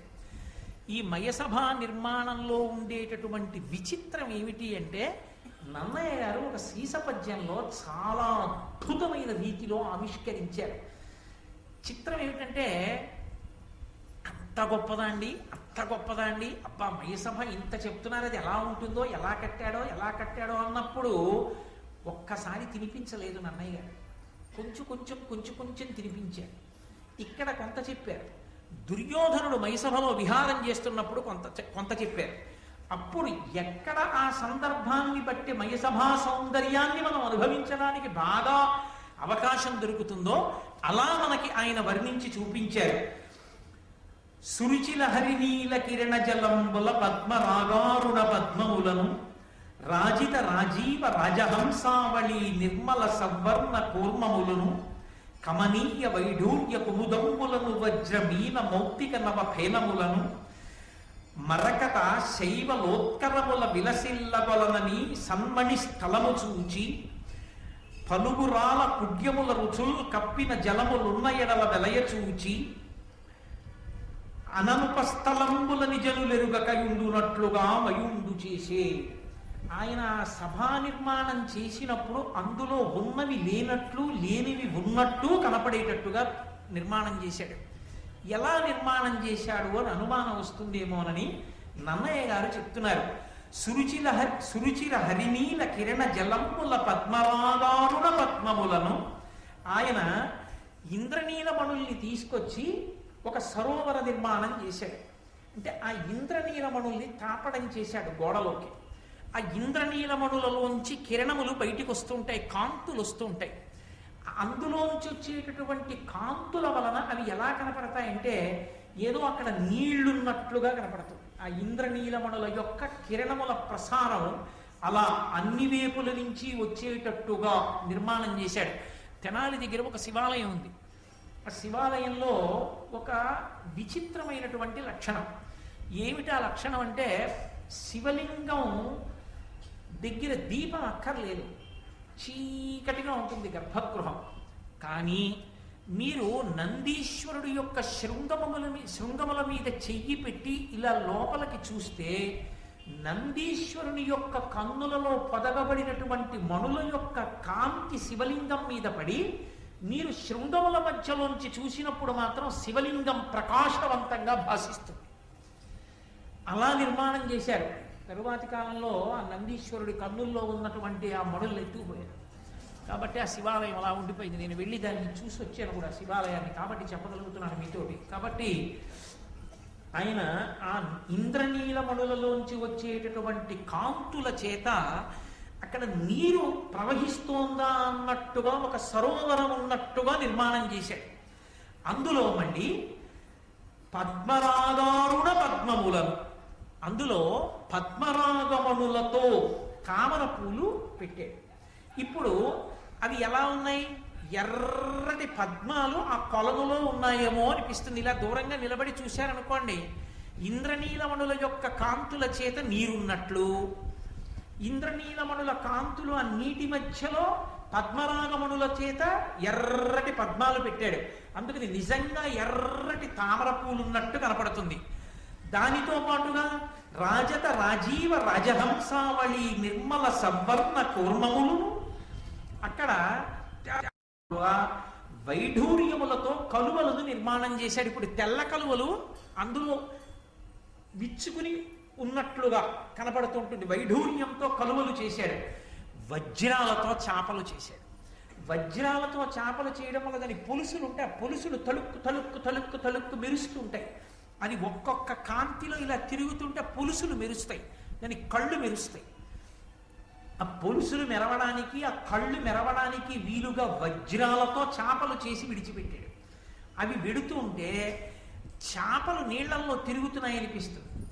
ఇది చాలదు అన్నట్లుగా ఆ నీటిలా కనపడుతున్నటువంటి ఇంద్రనీలమణుల కాంతుల కింద మరకతమణుల కాంతులు పడేటట్టు చేశాడు. ఇప్పుడు ఈ మరకతమణుల కాంతుల వలన ఏమవుతుందంటే నీటి అడుగున నాచు పట్టినట్టు కనపడుతుంది. ఏంటంటే మహానందిలో ఉన్న సరోవరంలో అత్యంత శుభ్రంగా ఉండి రూపాయి కాసు పడేస్తే కింద కనపడుతోంది అనుకోండి, అందులో చేప చచ్చిపోతుంది, బతకదు. ఎలా? నాచు లేకపోతే చేప ఎక్కడి నుంచి బతుకుతుంది? ఏం తిని బతుకుతుంది? తాబేలు, చేప ఇలాంటివి ఉండాలంటే అక్కడ నాచు ఉండాలి. నాచు ఉంటేనే నీటికి అందం. కాబట్టి ఆ కింద నాచున్నట్లుగా మరకతమణుల కాంతులు పడేటట్టు చేశాడు. మరకతమణితో చేసిన శిల్పాన్ని మీరు ఎప్పుడైనా చూశారో లేదో నాకు తెలియదు. విజయవాడలో కేవలం మరకతమణితో చేయబడినటువంటి అమ్మవారి దేవాలయం ఒకటి ఉంది. ఆ దేవాలయం మీరు దర్శనం చేస్తే మరకతమణితో చేయబడినటువంటి విగ్రహానికి హారతి ఇచ్చినప్పుడు వచ్చేటటువంటి కాంతి చూడొచ్చు. మంద ప్రసరణ ఉంటుంది. అది అచ్చు నాచు రంగులో వస్తుంది. ఆ నాచు ఎలా ఉంటుందో అటువంటి కాంతి ఆ మరకతమణులలోంచి వచ్చి ఆ సరోవరం కింద నాచున్నట్లుగా కనపడుతుంది. ఇప్పుడు ముత్యాలు తీసుకొచ్చి ఆ నీటి మీద ఎంత అందంగా అమర్చాడంటే నీటి మీద నురగల ముద్దలు ముద్దలుగా నిలబడినట్టు కనపడుతుంది. ఇప్పుడు అది సరోవరం కాదని చెప్పడానికి మీకు ఆధారం ఇది. అది మణులతో కాంతుల వలన అలా వచ్చింది తప్ప ఇంకొకలా వచ్చిందని మీరు చెప్పలేరు. ఉందా అటువంటి నిర్మాణ ప్రజ్ఞ? ఉన్నది.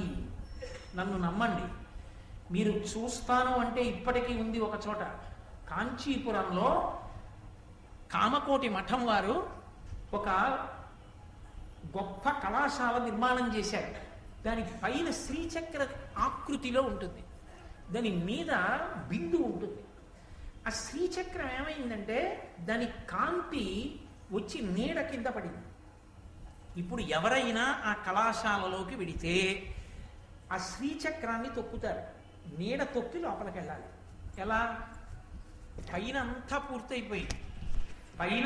పూర్తయిపోయి కింద ఆ చట్టా నిర్మాణం చేసిన తర్వాత ఈ పరిస్థితి ఏర్పడింది.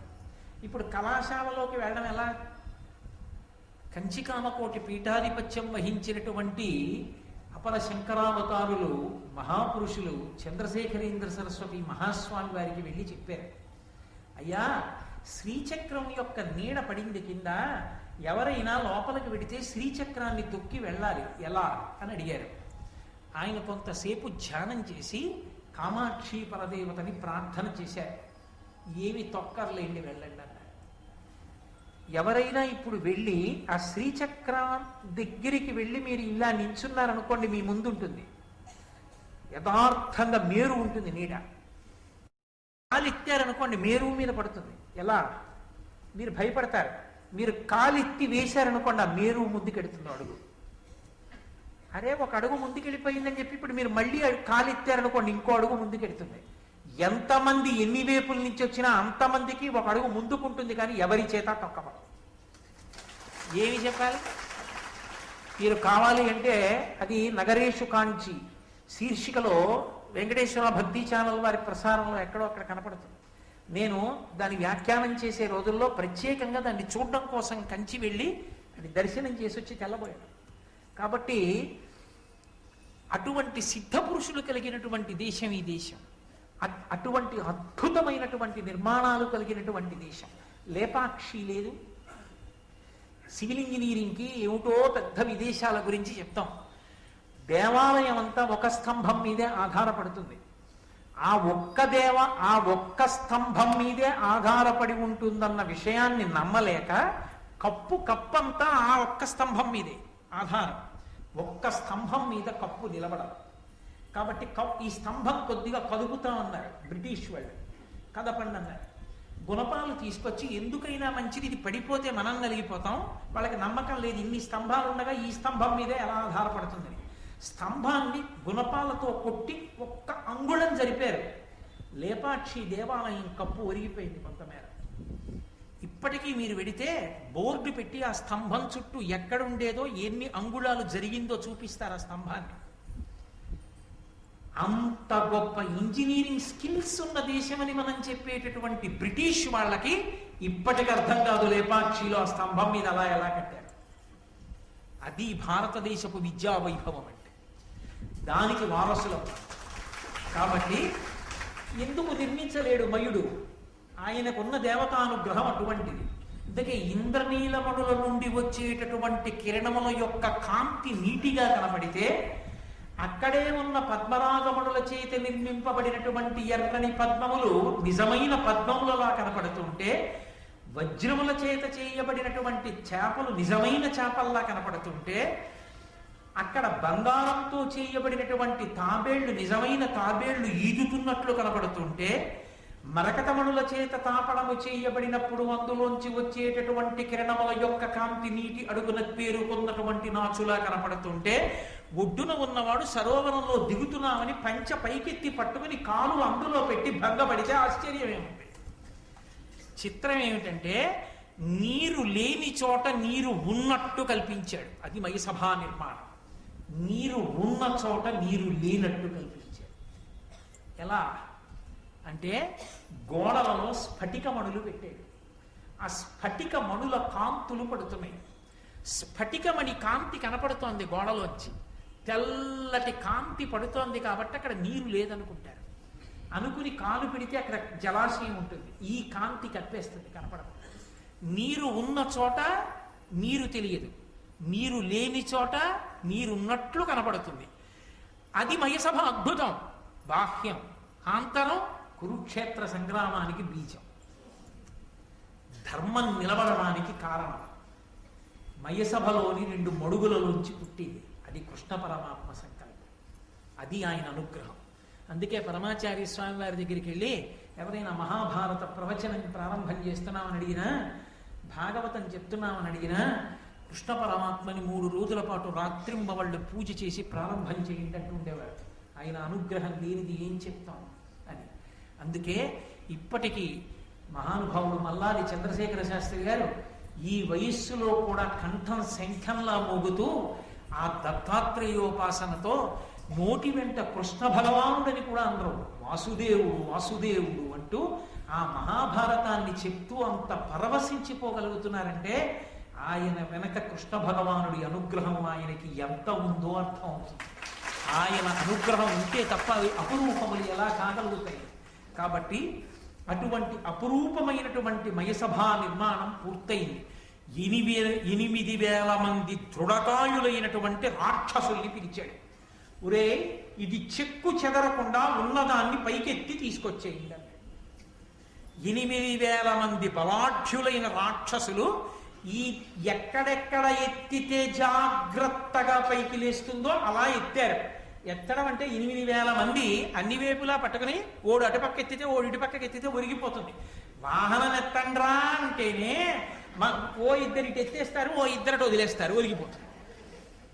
ఎత్తడం అంటే ఏదో ఎత్తేయడం కాదు, దాన్ని పరాకుతో అందరూ కలిపి నిర్వహించగలిగిన ప్రజ్ఞ, అందరూ కలిసి చెయ్యాలి, అందరూ కలిసి ఒక కార్యం నిలబడడానికి చెయ్యాలి. అది ఎప్పుడు గొప్పతనం. చాలా మంది పనిచేసే కార్యాలయంలో ఒకరిద్దరి వలన కాదు గొప్పతనం. అధికారి గొప్పవాడు అని ఎప్పుడు నిర్ణయింపబడుతుంది అంటే వీళ్ళందరినీ కలిపి ఒక సంఘంగా చేసి, సంఘంలో టీమ్ స్పిరిట్ అంటుంటారు, మేమందరం కలిపి ఒక సంఘం అనేటటువంటి అభిప్రాయాన్ని ఏర్పాటు చేసి అందరూ కలిసి లక్ష్య సాధన చెయ్యాలి. ఆ భావన ఉద్దీపింపజేసిన వాడు అధికారి, ఆయన నిర్వాహకుడు. కాబట్టి ఆ భావన కలిగిందనుకోండి, మీరు ఇంకా అదే పనిగా ఈ పని చేయి అనక్కర్లేదు. ఆ లక్ష్య సాధన కొరకు అందరూ తాము చెయ్యగలిగినది తాము చేసేస్తారంతే. అది కొనబడిన నాడు ఒక్కొక్కడిని నువ్వు ఎంతకని పొడుస్తావు. అది కాదు సమర్థత అన్న మాటకు అర్థం అధికారిది. అధికారి సమర్థత అంటే ఎవడు బలహీనుండో వాణ్ణి ఎక్కడ ఉంచాలో అక్కడ ఉంచాలి, ఎవరి బలవంతుడో వాడిని అక్కడ ఉంచవలసిన చోట ఉంచాలి. కలిపి అందరినీ ఒక సంఘం చెయ్యాలి. మనందరం కలిపి దీన్ని సాధించాలని ఎవరి వంతు వాళ్ళు పోషిస్తూ లక్ష్య సాధన చెయ్యాలి. అలా నడిపించిన వాడెవడో వాడు సమర్థుడు, వాడు అధికారి. కాబట్టి ఈ 8,000 మంది ఆ మయసభని తీసుకొచ్చి ధర్మరాజు గారు ఉన్నటువంటి ఆ రాజధాని నగరంలో ఇంద్రప్రస్థంలో దింపారు. చూశాడు ధర్మరాజు గారు, చాలా బాగుంది అనలేదు. ఆయన వెంటనే ఆ ధౌమ్యుడు మొదలైనటువంటి పురోహితుల్ని పిలిచి సుముహూర్త నిర్ణయం చేశాడు. ఏడుస్తాడు దుర్యోధనుడు, చాలు చాలు చాలు బాబోయ్, ఇంకా పెట్టకండి అన్న మాటలే తప్ప అర్ధాకలితో లేచినవాడు లేడు. ఇంటి ఇల్లాలంటే ఎలా ఉండాలో చెప్పుకుని ఏడిచాడు దుర్యోధనుడు. ద్రౌపదీదేవి బ్రాహ్మణులందరికీ కూడా పరమ గౌరవంతో వడ్డిస్తూనే ఉంది అని చెప్పుకున్నాడు ధృతరాష్ట్రుడితో. ఏం చెప్పమంటావు నాన్న, వాళ్ళ వైభవం అని ఏడిచాడు. అది ఒక ఇంటి గృహప్రవేశం చేయడం అంటే, ఒక సభామందిరాన్ని ప్రారంభం చేయడం అంటే ఈ జాతి నేర్చుకున్న విద్య. అది దేవతల యొక్క గౌరవాన్ని కాపాడటం, వాళ్ళ అనుగ్రహాన్ని ప్రోధి చేసుకోవడం. అంతేగాని ఓ రంగుగుడ్డ ముక్క తెచ్చి అడ్డంగా పెట్టి జేబు దొంగలా కత్తిరించుకుంటూ వెళ్ళడం ఈ జాతి లక్షణం కాదు. నేను మన్నింపబడను కాక. కాబట్టి వీరుడు ధర్మజుండు 10 వేవుర విప్రుల గొప్ప పాయసాహారము భక్తి పెట్టి మరి అందరకు చెరువేయునేసి విస్తార యశుండు ధేనువుల ధర్మ విధిన్ మణిముద్రికాద్యలంకార దుకూల పుష్పఫలగంధయుతంబుగా నిచ్చిలీలతో. ఆయన సభామంటపంలోకి గృహప్రవేశం చేశాట. ఎలా గృహప్రవేశం చేశాడంటే 10,000 మంది బ్రాహ్మణుల్ని తీసుకొచ్చాట. ఎందుకు బ్రాహ్మణుడికి అంత గౌరవం అంటే, బ్రాహ్మణుడి ఊపిరంతా కూడా వేదం చదవడానికి వ్యయమైపోతుంది. బ్రాహ్మణుని యొక్క ఊపిరంతా శాస్త్రాధ్యయనమునందు వ్యయమైపోతుంది. బ్రాహ్మణుని ఊపిరంతా శాస్త్ర ప్రబోధంలో వ్యయమైపోతుంది. బ్రాహ్మణుడి ఆరోగ్యం అంతా శాస్త్ర ప్రబోధంలో కరిగిపోతుంది. శరీరం శిథిలమైపోతుంది. అదే బ్రాహ్మణ జన్మకు సార్థకత. తప్ప శరీరాన్ని రక్షించుకునే ప్రయత్నం చేసుకోమని కాదు. అంటే నా ఉద్దేశ్యం, ఆ గృహస్థాశ్రమంలో ఉండి కూడా నలిగిపోమ్మని నేను ప్రతిపాదన చేస్తున్నానని మీరు అనుకోకూడదు. కానీ శరీరాన్ని దాచుకుందామని బ్రాహ్మణుడు బ్రతకవద్దు అని శాస్త్రవాక్కు. 10 మందికి ధర్మాన్ని చెప్పడానికి తాను శాస్త్రం చదువుకోవాలి, 10 మందికి శాస్త్రాన్ని చెప్పుకోవాలి. చెప్పుకోవడంలో ఊపిరి వ్యయమైపోవాలి. ఆ వ్యయమైపోయి ఆయువు క్షీణించి వెళ్ళిపోయినా అతను సార్థక్యమును పొందినవాడే. అందుకే అటువంటి బ్రాహ్మణుల్ని 10,000 మందిని తీసుకొచ్చి పాయసం పెట్టాడు. ఈ మాట బాగా మీరు పట్టుకోవాలి. పాయసాన్నం వండినప్పుడు పాలు కలుస్తాయి, ధర్మమునకు లోపం రాదు. పాలు కలిసిన పదార్థం, పాలతో ఉన్న పదార్థం తీసుకోవచ్చు. పాలు నెయ్యి వేసినటువంటి ఉడికించినటువంటి ఆ పాయసాన్నం పరమేశ్వరుడికి నివేదన చేసి బ్రాహ్మణులకు పెడితే 10,000 మంది తృప్తిగా పాయసాన్నాన్ని స్వీకరించారు. పాయసాన్నం తిని మరి అందరకు చెరువేయునేసి విస్తారయశుండు ధేనువుల ధర్మ విధితో నేనిస్తున్నానని అహంకారంతో కాదు, ధర్మ విధిన్, ఎవరికి ఏది ఇస్తే ఎవరికి ఎలా ఉపయుక్తం అవుతుందో అలా ఇస్తున్నాడు. ఒక్కొక్క బ్రాహ్మణుడికి 1000 గోవులు ఇచ్చాడు. ఎందుకని? వాళ్ళు గోసేవ చెయ్యాలి, గోవుని పూజించాలి, ఆ ఆవు పాలతో అభిషేకం చెయ్యాలి, ఆ ఆవు నేతితో అభిషేకం చెయ్యాలి, ఆ ఆవు నేతిని తాను తిని స్వరాన్ని నిలబెట్టుకోవాలి. అందుకని ఒక్కొక్కరికి 1000 చప్పున గోవులనిచ్చాడు. ఇచ్చి మణిముద్రికాద్యలంకార దుకూల పుష్ప ఫల గంధయుతంబుగనిచ్చి నీలతో చక్కగా బ్రాహ్మణుల్ని కూర్చోపెట్టి వాళ్ళ మెడలో సువాసనాభరితములైనటువంటి తేజోవంతములైనటువంటి పుష్పహారములను వేసి వారికి ఫలములనిచ్చి వారికి తేలికైనటువంటి వస్త్రములను ఇచ్చాట. ఎందుకు తేలికైన వస్త్రం ఇవ్వడం? తేలికైన వస్త్రం ఇవ్వడం అంటే ఖరీదు తక్కువ వస్త్రం అని కాదు దాని ఉద్దేశ్యం. తేలికైన వస్త్రము అన్న మాటకు అర్థం ఏంటంటే సన్నని బట్ట అంటే బాగా నేయబడినటువంటి బట్ట. చక్కటి వస్త్రాల్ని తీసుకొచ్చి ఆ బ్రాహ్మణులకిచ్చి మణులతో కూడినటువంటి హారములను వాళ్ళకి అలంకారములుగా సమర్పించి వాళ్ళకి చందనాన్ని అలదాట్. మీరు ఎక్కడ చూడండి బ్రాహ్మణ పూజ యందు చందనాలంకారము ఎంత అవసరమో మనకి చెప్తారు. ఆఖరికి భాగవతంలో కుచేలోపాఖ్యానంలో కూడా సాక్షాత్తు కృష్ణ భగవానుడంతటి వాడు కుచేలుణ్ణి కూర్చోపెట్టి ఆ చందనాన్ని అలదాడు.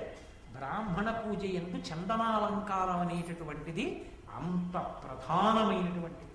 చక్కగా ధర్మపత్ని పిల్లలు ఆ చందనం తీస్తే బ్రాహ్మణ పూజ యందు ఆ చందనాన్ని అలంకారం చెయ్యాలి.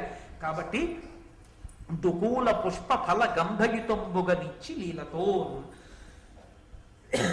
వీటన్నిటినీ బ్రాహ్మణులకిచ్చి ధౌమ్యుడు మొదలైనటువంటి బ్రాహ్మణులందరి చేత ఆశీస్సులు అందుకుని ఎక్కడా ఏ దుశ్శకునములు కూడా గోచరించకుండా మిన్నుముట్టినటువంటి మంగళవాయిద్యముల నడుమ ధర్మరాజు గారు తన యొక్క సోదరులతో కలిసి సభామంటపంలోకి గృహప్రవేశం చేశాడు.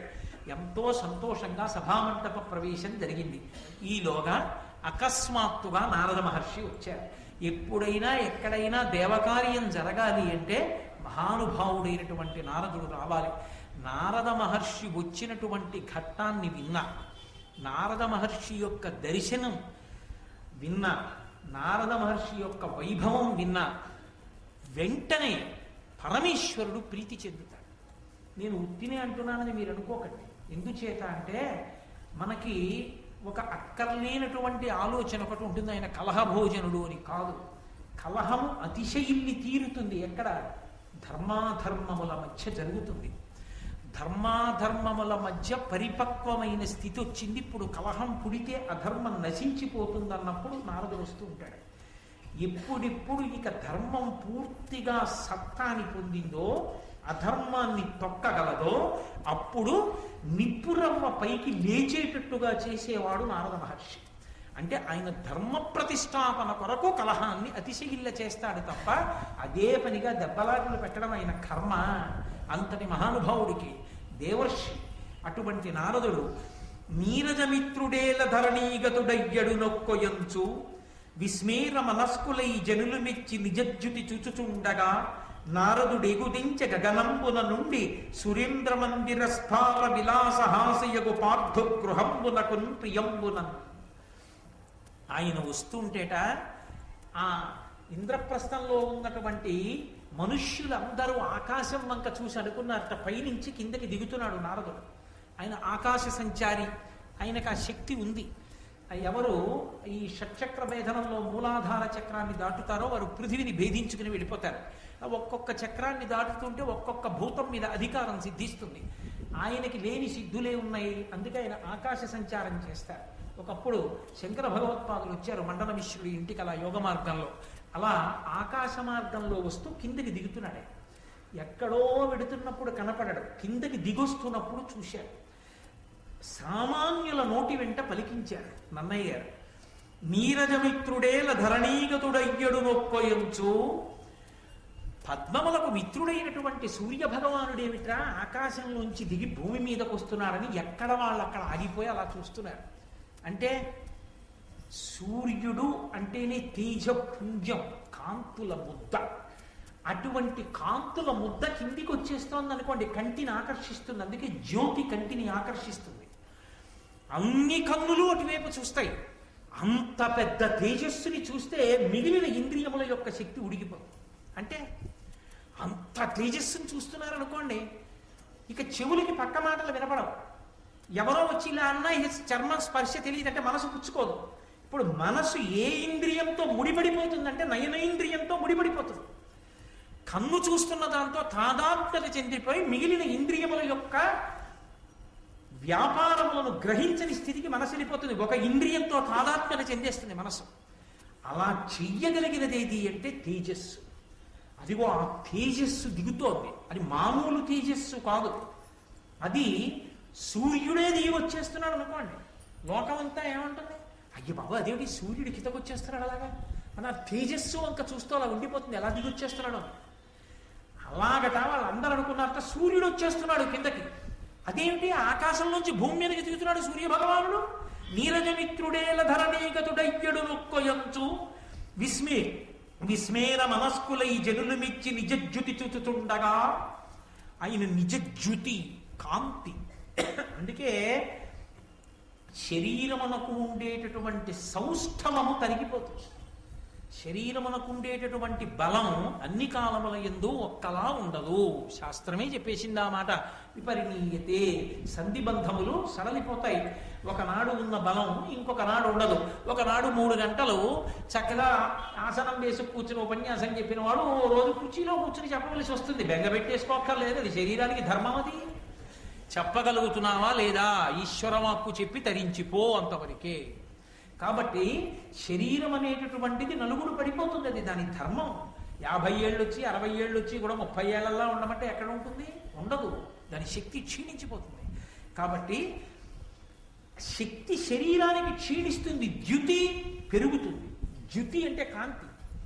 కాంతి ఉపాసన ఎంత పెరుగుతోందో, భగవద్భక్తి ఎంత పెరుగుతోందో, ధర్మం ఎంత పెరుగుతోందో, కాంతి అంత పెరిగిపోతుంది. అందుకే బాహ్యాలంకారమునకు ఆ ద్యుతికి సంబంధం ఉండదు. మీరు ఎప్పుడైనా చూశారో లేదో, కామకోటి పీఠాధిపత్యం వహించిన మహాపురుషుడు చంద్రశేఖరేంద్ర సరస్వతి మహాస్వామి వారు నడుస్తున్నటువంటి విషయాన్ని మీరు చూడండి. ఎప్పుడైనా మీరు ఆయన్ని చూస్తున్నప్పుడు ఎంత గబ్బ గబ్బ గబ్బ గబ్బ గబ్బ గబ్బ వెళ్ళిపోతుంటారు. ఒక కాషాయం గుడ్డ కట్టుకుని ఈ భూమికలు కూడా పైకొచ్చేసి ఈ కళ్ళు ఇంత లోతుకెళ్ళి ఉంటాయి. విభూతి కూడా త్రిపుండ్రములుగా ఉండదు.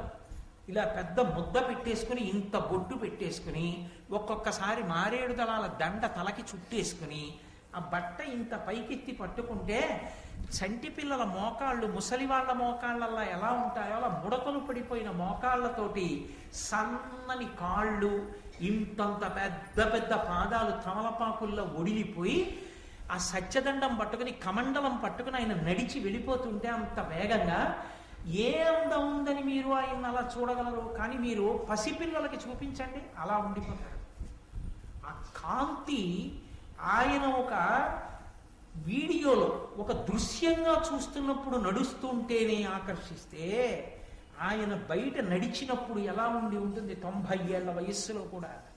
బాహ్యంలో క్షీణించిపోయారు, ఆంతరమునంద కాంతి అటువంటిది. అది ఈశ్వర తేజస్సు, ఆ ద్యుతి అటువంటిది. ఆ ద్యుతి సూర్యుడి కాంతితో సరిపోయింది. సూర్యుడు దిగొస్తున్నాడు అనుకున్నారు. అది భగవదుపాసన శక్తి యొక్క గొప్పతనం. అది సనాతన ధర్మంలో భగవదుపాసన చేసి తరించిపోమన్నారు.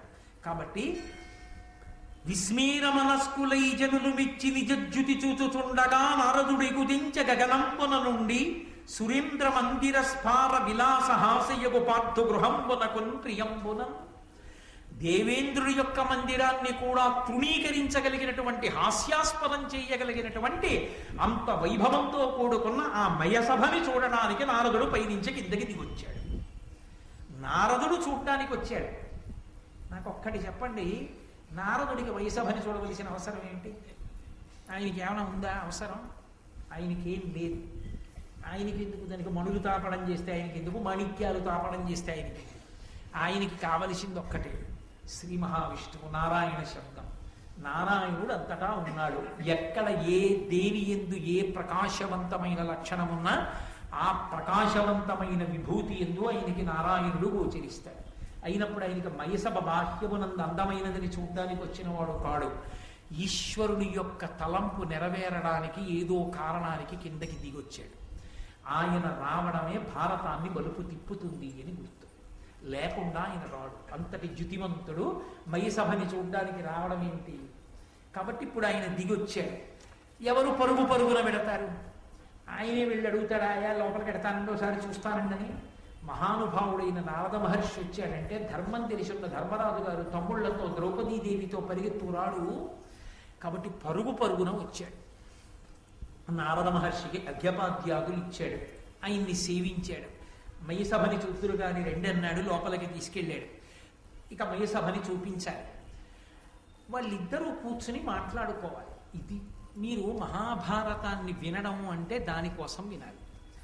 ఎవరు వచ్చినప్పుడు ఏం మాట్లాడతారో వారు మాట్లాడినప్పుడు మీరేం వినవలసి ఉంటుంది.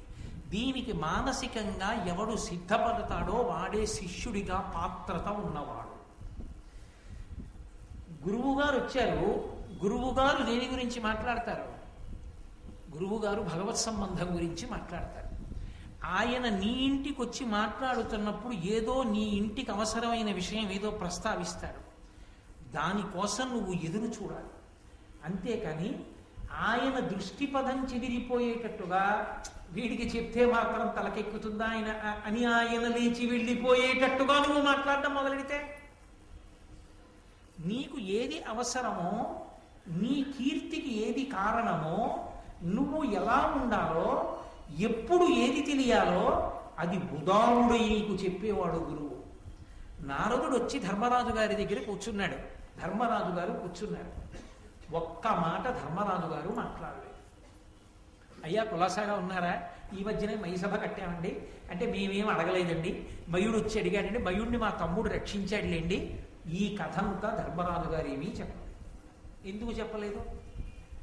అది ఆయనకు అనవసరం. ఒకటి, ఆయన ఇవన్నీ చెప్పినా దానికి ఏం పెద్ద ఇష్టపడడు. రెండు, ఆయనకి తెలియకుండా ఉంటుందా? ఆయనకి తెలియనిది నేను చెప్తేనే తెలియవలసినది ఒకటి ఉందా? ఆయన అడిగితేనే చెప్పాలి. ఆయన ఏదైనా చెప్తే నేను వినాలి. ఆయన చెప్పే వరకు నేను ఎందుకు అడగాలి? నేనేం అడగాలో అది ఆయన నాకు ఆ అవకాశం ఇచ్చినప్పుడు అడుగుతాను. ఆయన నువ్వు మాట్లాడచ్చు అన్నట్లు అవుతాడు. అప్పుడు మాట్లాడతాను తప్ప ఇప్పుడు నేను మాట్లాడకూడదు. అది శిష్యధర్మం. అది నేర్చుకోవాలి ధర్మరాజు గారి దగ్గర. అది ఆయన గౌరవం అంటే, అది మర్యాద అంటే. నారదుడు వచ్చి కూర్చుంటే ధర్మరాజు గారు కూర్చుంటారు. ఇప్పుడు నారదుడు మాట్లాడాలి. నారద మహర్షి మాట్లాడితే ఏం మాట్లాడతారు?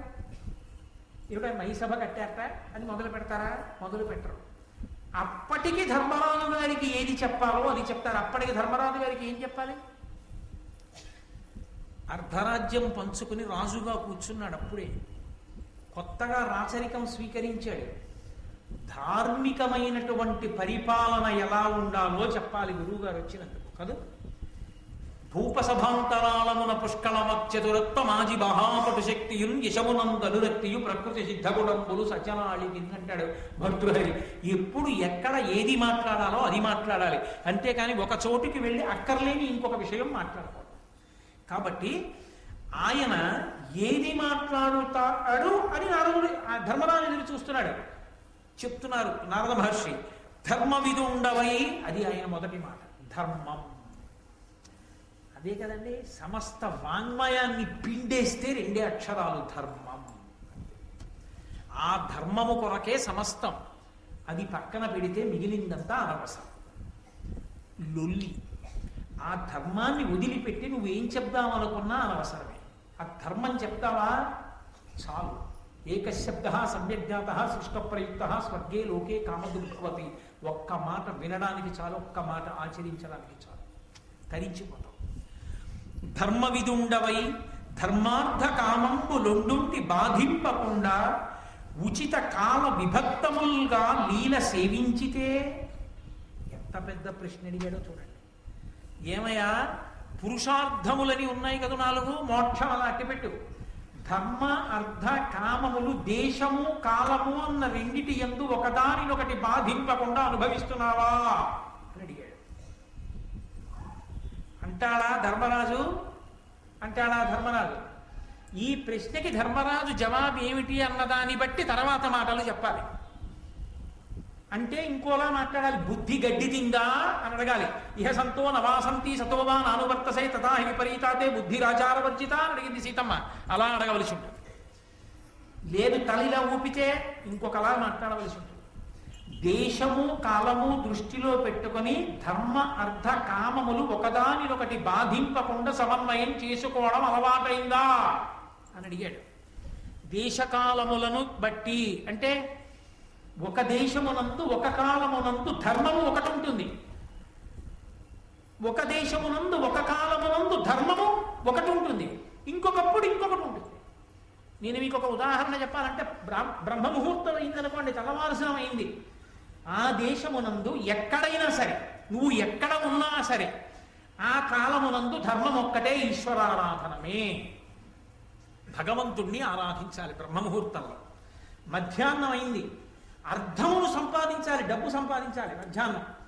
మధ్యాహ్నము డబ్బు సంపాదించామన్నారు కదా అని ధర్మాన్ని విడిచిపెట్టి సంపాదించకూడదు. ధర్మబద్ధమైన అర్థమును పొందాలి. ఖర్చు పగటిపూటే పెట్టాలి. పగటిపూట ఖర్చు పెట్టినప్పుడు నేను కష్టపడి సంపాదించింది కదా, నా ఇష్టం వచ్చినట్టు ఖర్చు పెడతానని పెట్టకూడదు. ధర్మముతో ముడిపడేటట్టుగా ఖర్చు పెట్టాలి. ధర్మబద్ధమైన ఆర్జన, ధర్మబద్ధమైన వ్యయము. కాబట్టి కాలములకు తగినట్టుగా అర్థము, కాలములకు తగినట్టుగా కామము. సూర్యాస్తమయం అయిపోయిన తరువాత మనుష్యులు కామోపభోగాన్ని అనుభవించమని ధర్మశాస్త్రం. కాబట్టి ఆ కాలమును గుర్తిరిగి నువ్వు భార్యాసంగమని నిర్వహిస్తున్నావా? కామము ధర్మంతో ముడిపడుతోందా? అదుపు తప్పి ధర్మాన్ని విడిచిపెట్టి కామాన్ని అనుభవిస్తున్నావా? కామం అప్పుడు అనుభవించిన ధర్మబద్ధము, అర్థం ఆర్జించిన ధర్మబద్ధము. ధర్మముతో ముడి ముడిచిపెట్టకుండా దేశకాలముల యందు ముడి వేస్తున్నావా? దీని ముడి విప్పేసి దేని మానాన దాన్ని అనుభవించడం, ఆర్జించడం మొదలుపెట్టావా? ఆ కలుపుకోవడం నీకు అర్థం అవుతోందా ధర్మరాజా? అలా పాటిస్తున్నావా? అలా పాటిస్తే ధర్మమనందున్నావు. అప్పుడు ధర్మరాజు ఆ ధర్మం పాటించగలుగుతున్నావా? అందులో నీకేం చీకాకు లేదుగా, నీకెక్కడ అయోమయం లేదుగా. ఉందనుకోండి, నిస్సందేహంగా అడగాలి, గురువుగారు ఇక్కడే పెద్ద చిక్కొచ్చింది, ఇక్కడ ఎలా సమన్వయం చేయమంటారు అర్థాన్ని ధర్మాన్ని అడగాలి అన్నాడు ధర్మరాజు. అంటే దేశమునందు కాలమునందు ధర్మ అర్థ కామములను ఒకదానితో ఒకటి ఎలా ముడివేసి అనుభవించాలో అలాగే అనుభవిస్తున్నాను. అదే మోక్షమునకు హేతు. మోక్షమునకు హేతు ఇంకొకటి ఉండదు. అన్నం వండుకోవడానికి ఏం చెయ్యాలి? ఎవరైనా ఒకటే చెయ్యాలి. ఇవాళ రోజుల్ని బట్టి నేను చెప్పేది, కుక్కర్లో బియ్యం పోసి నీళ్లు పోసి మూత పెట్టి గ్యాస్కెట్ పెట్టి పైన వెయిట్ పెట్టి స్టవ్ వెలిగించి దాని మీద పెట్టాలి కాదు. అన్నం ఎప్పుడు ఉడికిందో కుక్కరే చెప్తుంది, కూతేస్తుంది. మోక్షం రావడానికి ఎవరైనా ఏం చేయాలంటే అదే చెయ్యాలి. దేశము కాలము ఈ రెండిటి యందు ధర్మ అర్థ కామములను ఎలా ధర్మానికి ముడివేసి అనుభవించాలో అలా అర్ధకామములను అనుభవించి ఏం చేస్తే మోక్షము చేకూరుతుంది. అంతేగాని మోక్షానికి కొత్తగా ఏమీ ఉండదు. అగ్ని మీద అన్నం పచనమైపోయిందని కుక్కర కోత పూసినట్టు నీకు జ్ఞానం ఆవిర్భవించిందని ఈశ్వరుడు అనుగ్రహిస్తాడు. నువ్వు శరీరం కాదు ఆత్మ అని ఎరుకలోకి వస్తుందనే మోక్షం. కాబట్టి అది నీకు వచ్చిందా ధర్మరాజా అని అడిగాడు. అడిగి సారమతి చేసి మానస శరీర రుజాములకు సతతంబు ప్రతీకారములు చేయుచుండుదే యారగా వృద్ధోపసేవ ఔషధ సేవన్. ఎంత అద్భుతమైనటువంటి ప్రశ్న అండి. ఏమయ్యా, రుజావళులు అని ఉంటాయి, అనారోగ్యముల యొక్క గుంపులు, వరుసలు. ఆవళి అంటే వరుస, దీపావళి అంటే దీపముల వరుస అని వరుస. అవి ఏమిటంటే ఇలా వచ్చి అమ్మయ్య ఇక్కడతో పోయిందండి, ఇక నాకు జీవితంలో ఏమీ రాదనడానికి ఏమి ఉండదు. అక్కడకో మంది వేసుకున్నావు, అది తగ్గింది, ఇంకోటి ఉంది వెనకాల, అది వస్తుంది. ఇప్పుడు దానికి ఒకటి ఉంటుంది.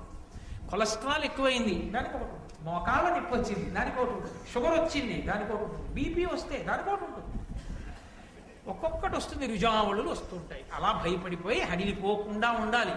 అందుకని ఈ శరీరమునకు రోగములు వస్తాయన్న విషయంలో నీకు ముందు అసలు నమ్మకం ఉందా? ఏదో ఒకటి వచ్చేటప్పటికి నా కర్మండి అని మృత్పిండల్లా నేల మీద పడిపోతున్నావా? మట్టి ముద్ద నేల మీద పడిపోయింది అనుకోండి, లేవ. వాడికి ఏదో ఒకటి వచ్చింది, రాకుండా ఉంటుందా? దిక్కుమాలిన శరీరం అన్న తర్వాత నింద లేకుండా బుద్ధి ఎలా పోతుంది? ఏదో కారణం రాయాలా డెత్ సర్టిఫికెట్లో? ఏదో ఒకటి ఆగిపోవాలా? అది ఏదో ఒకటి వస్తుంది, ఆ శరీరానికి వస్తుంది. వస్తే ఆపేస్తావా? పని చెయ్యగలిగినంత కాలం ఈశ్వర సేవ చెయ్యవలసిందే, ఉపయోగించుకోవలసిందే ఉన్న పనిముట్లన్నింటినీ. కాబట్టి శరీరం అన్న తర్వాత రుజావులు వస్తాయి, అనారోగ్యాలు వస్తాయి. దానికి ఔషధిని సేవిస్తున్నావా? ఏమంటే అలాగో పోతుంది కదండి, దిక్కుమాల శరీరం ఎందుకు వచ్చిన మందులండి అని వైరాగ్యం చెప్పకూడదు. శరీరము ధర్మమునకు సాధనము, ఇది లేకుండా నువ్వు ధర్మం చేయదు. అది బాగా పట్టుకోవాలి.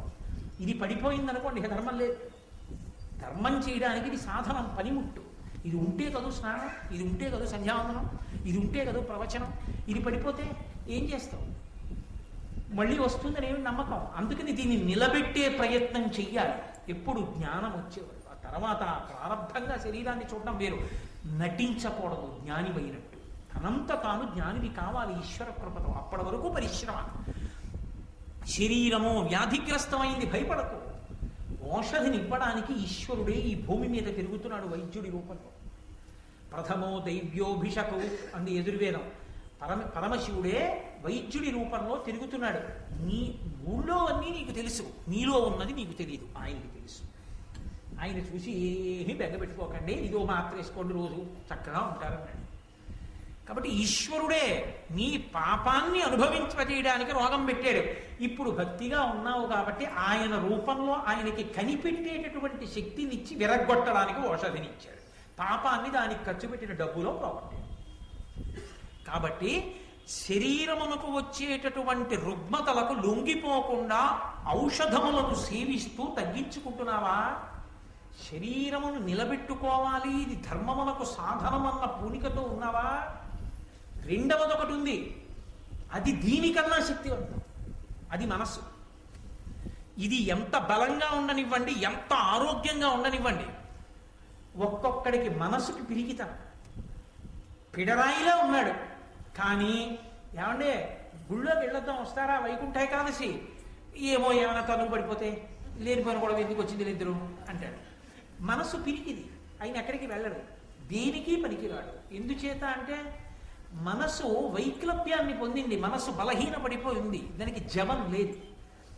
శారీరకంగా బలం బాగా ఉడిగిపోయిన వాడు కూడా మనసు జవం ఉన్నవాడైతే, మనసు బలం ఉన్నవాడైతే సమాజమునకు తన ఉద్ధరణకు తాను పనికొస్తాడు. బాగా జ్ఞాపకం పెట్టుకోండి ఈ మాట. ఒకానొకప్పుడు ఒక మహానుభావుడు శ్రీరామాయణంలో ఒక ప్రత్యేకమైనటువంటి సర్గ ఒకటి చదువుకోవాలనుకున్నాడు.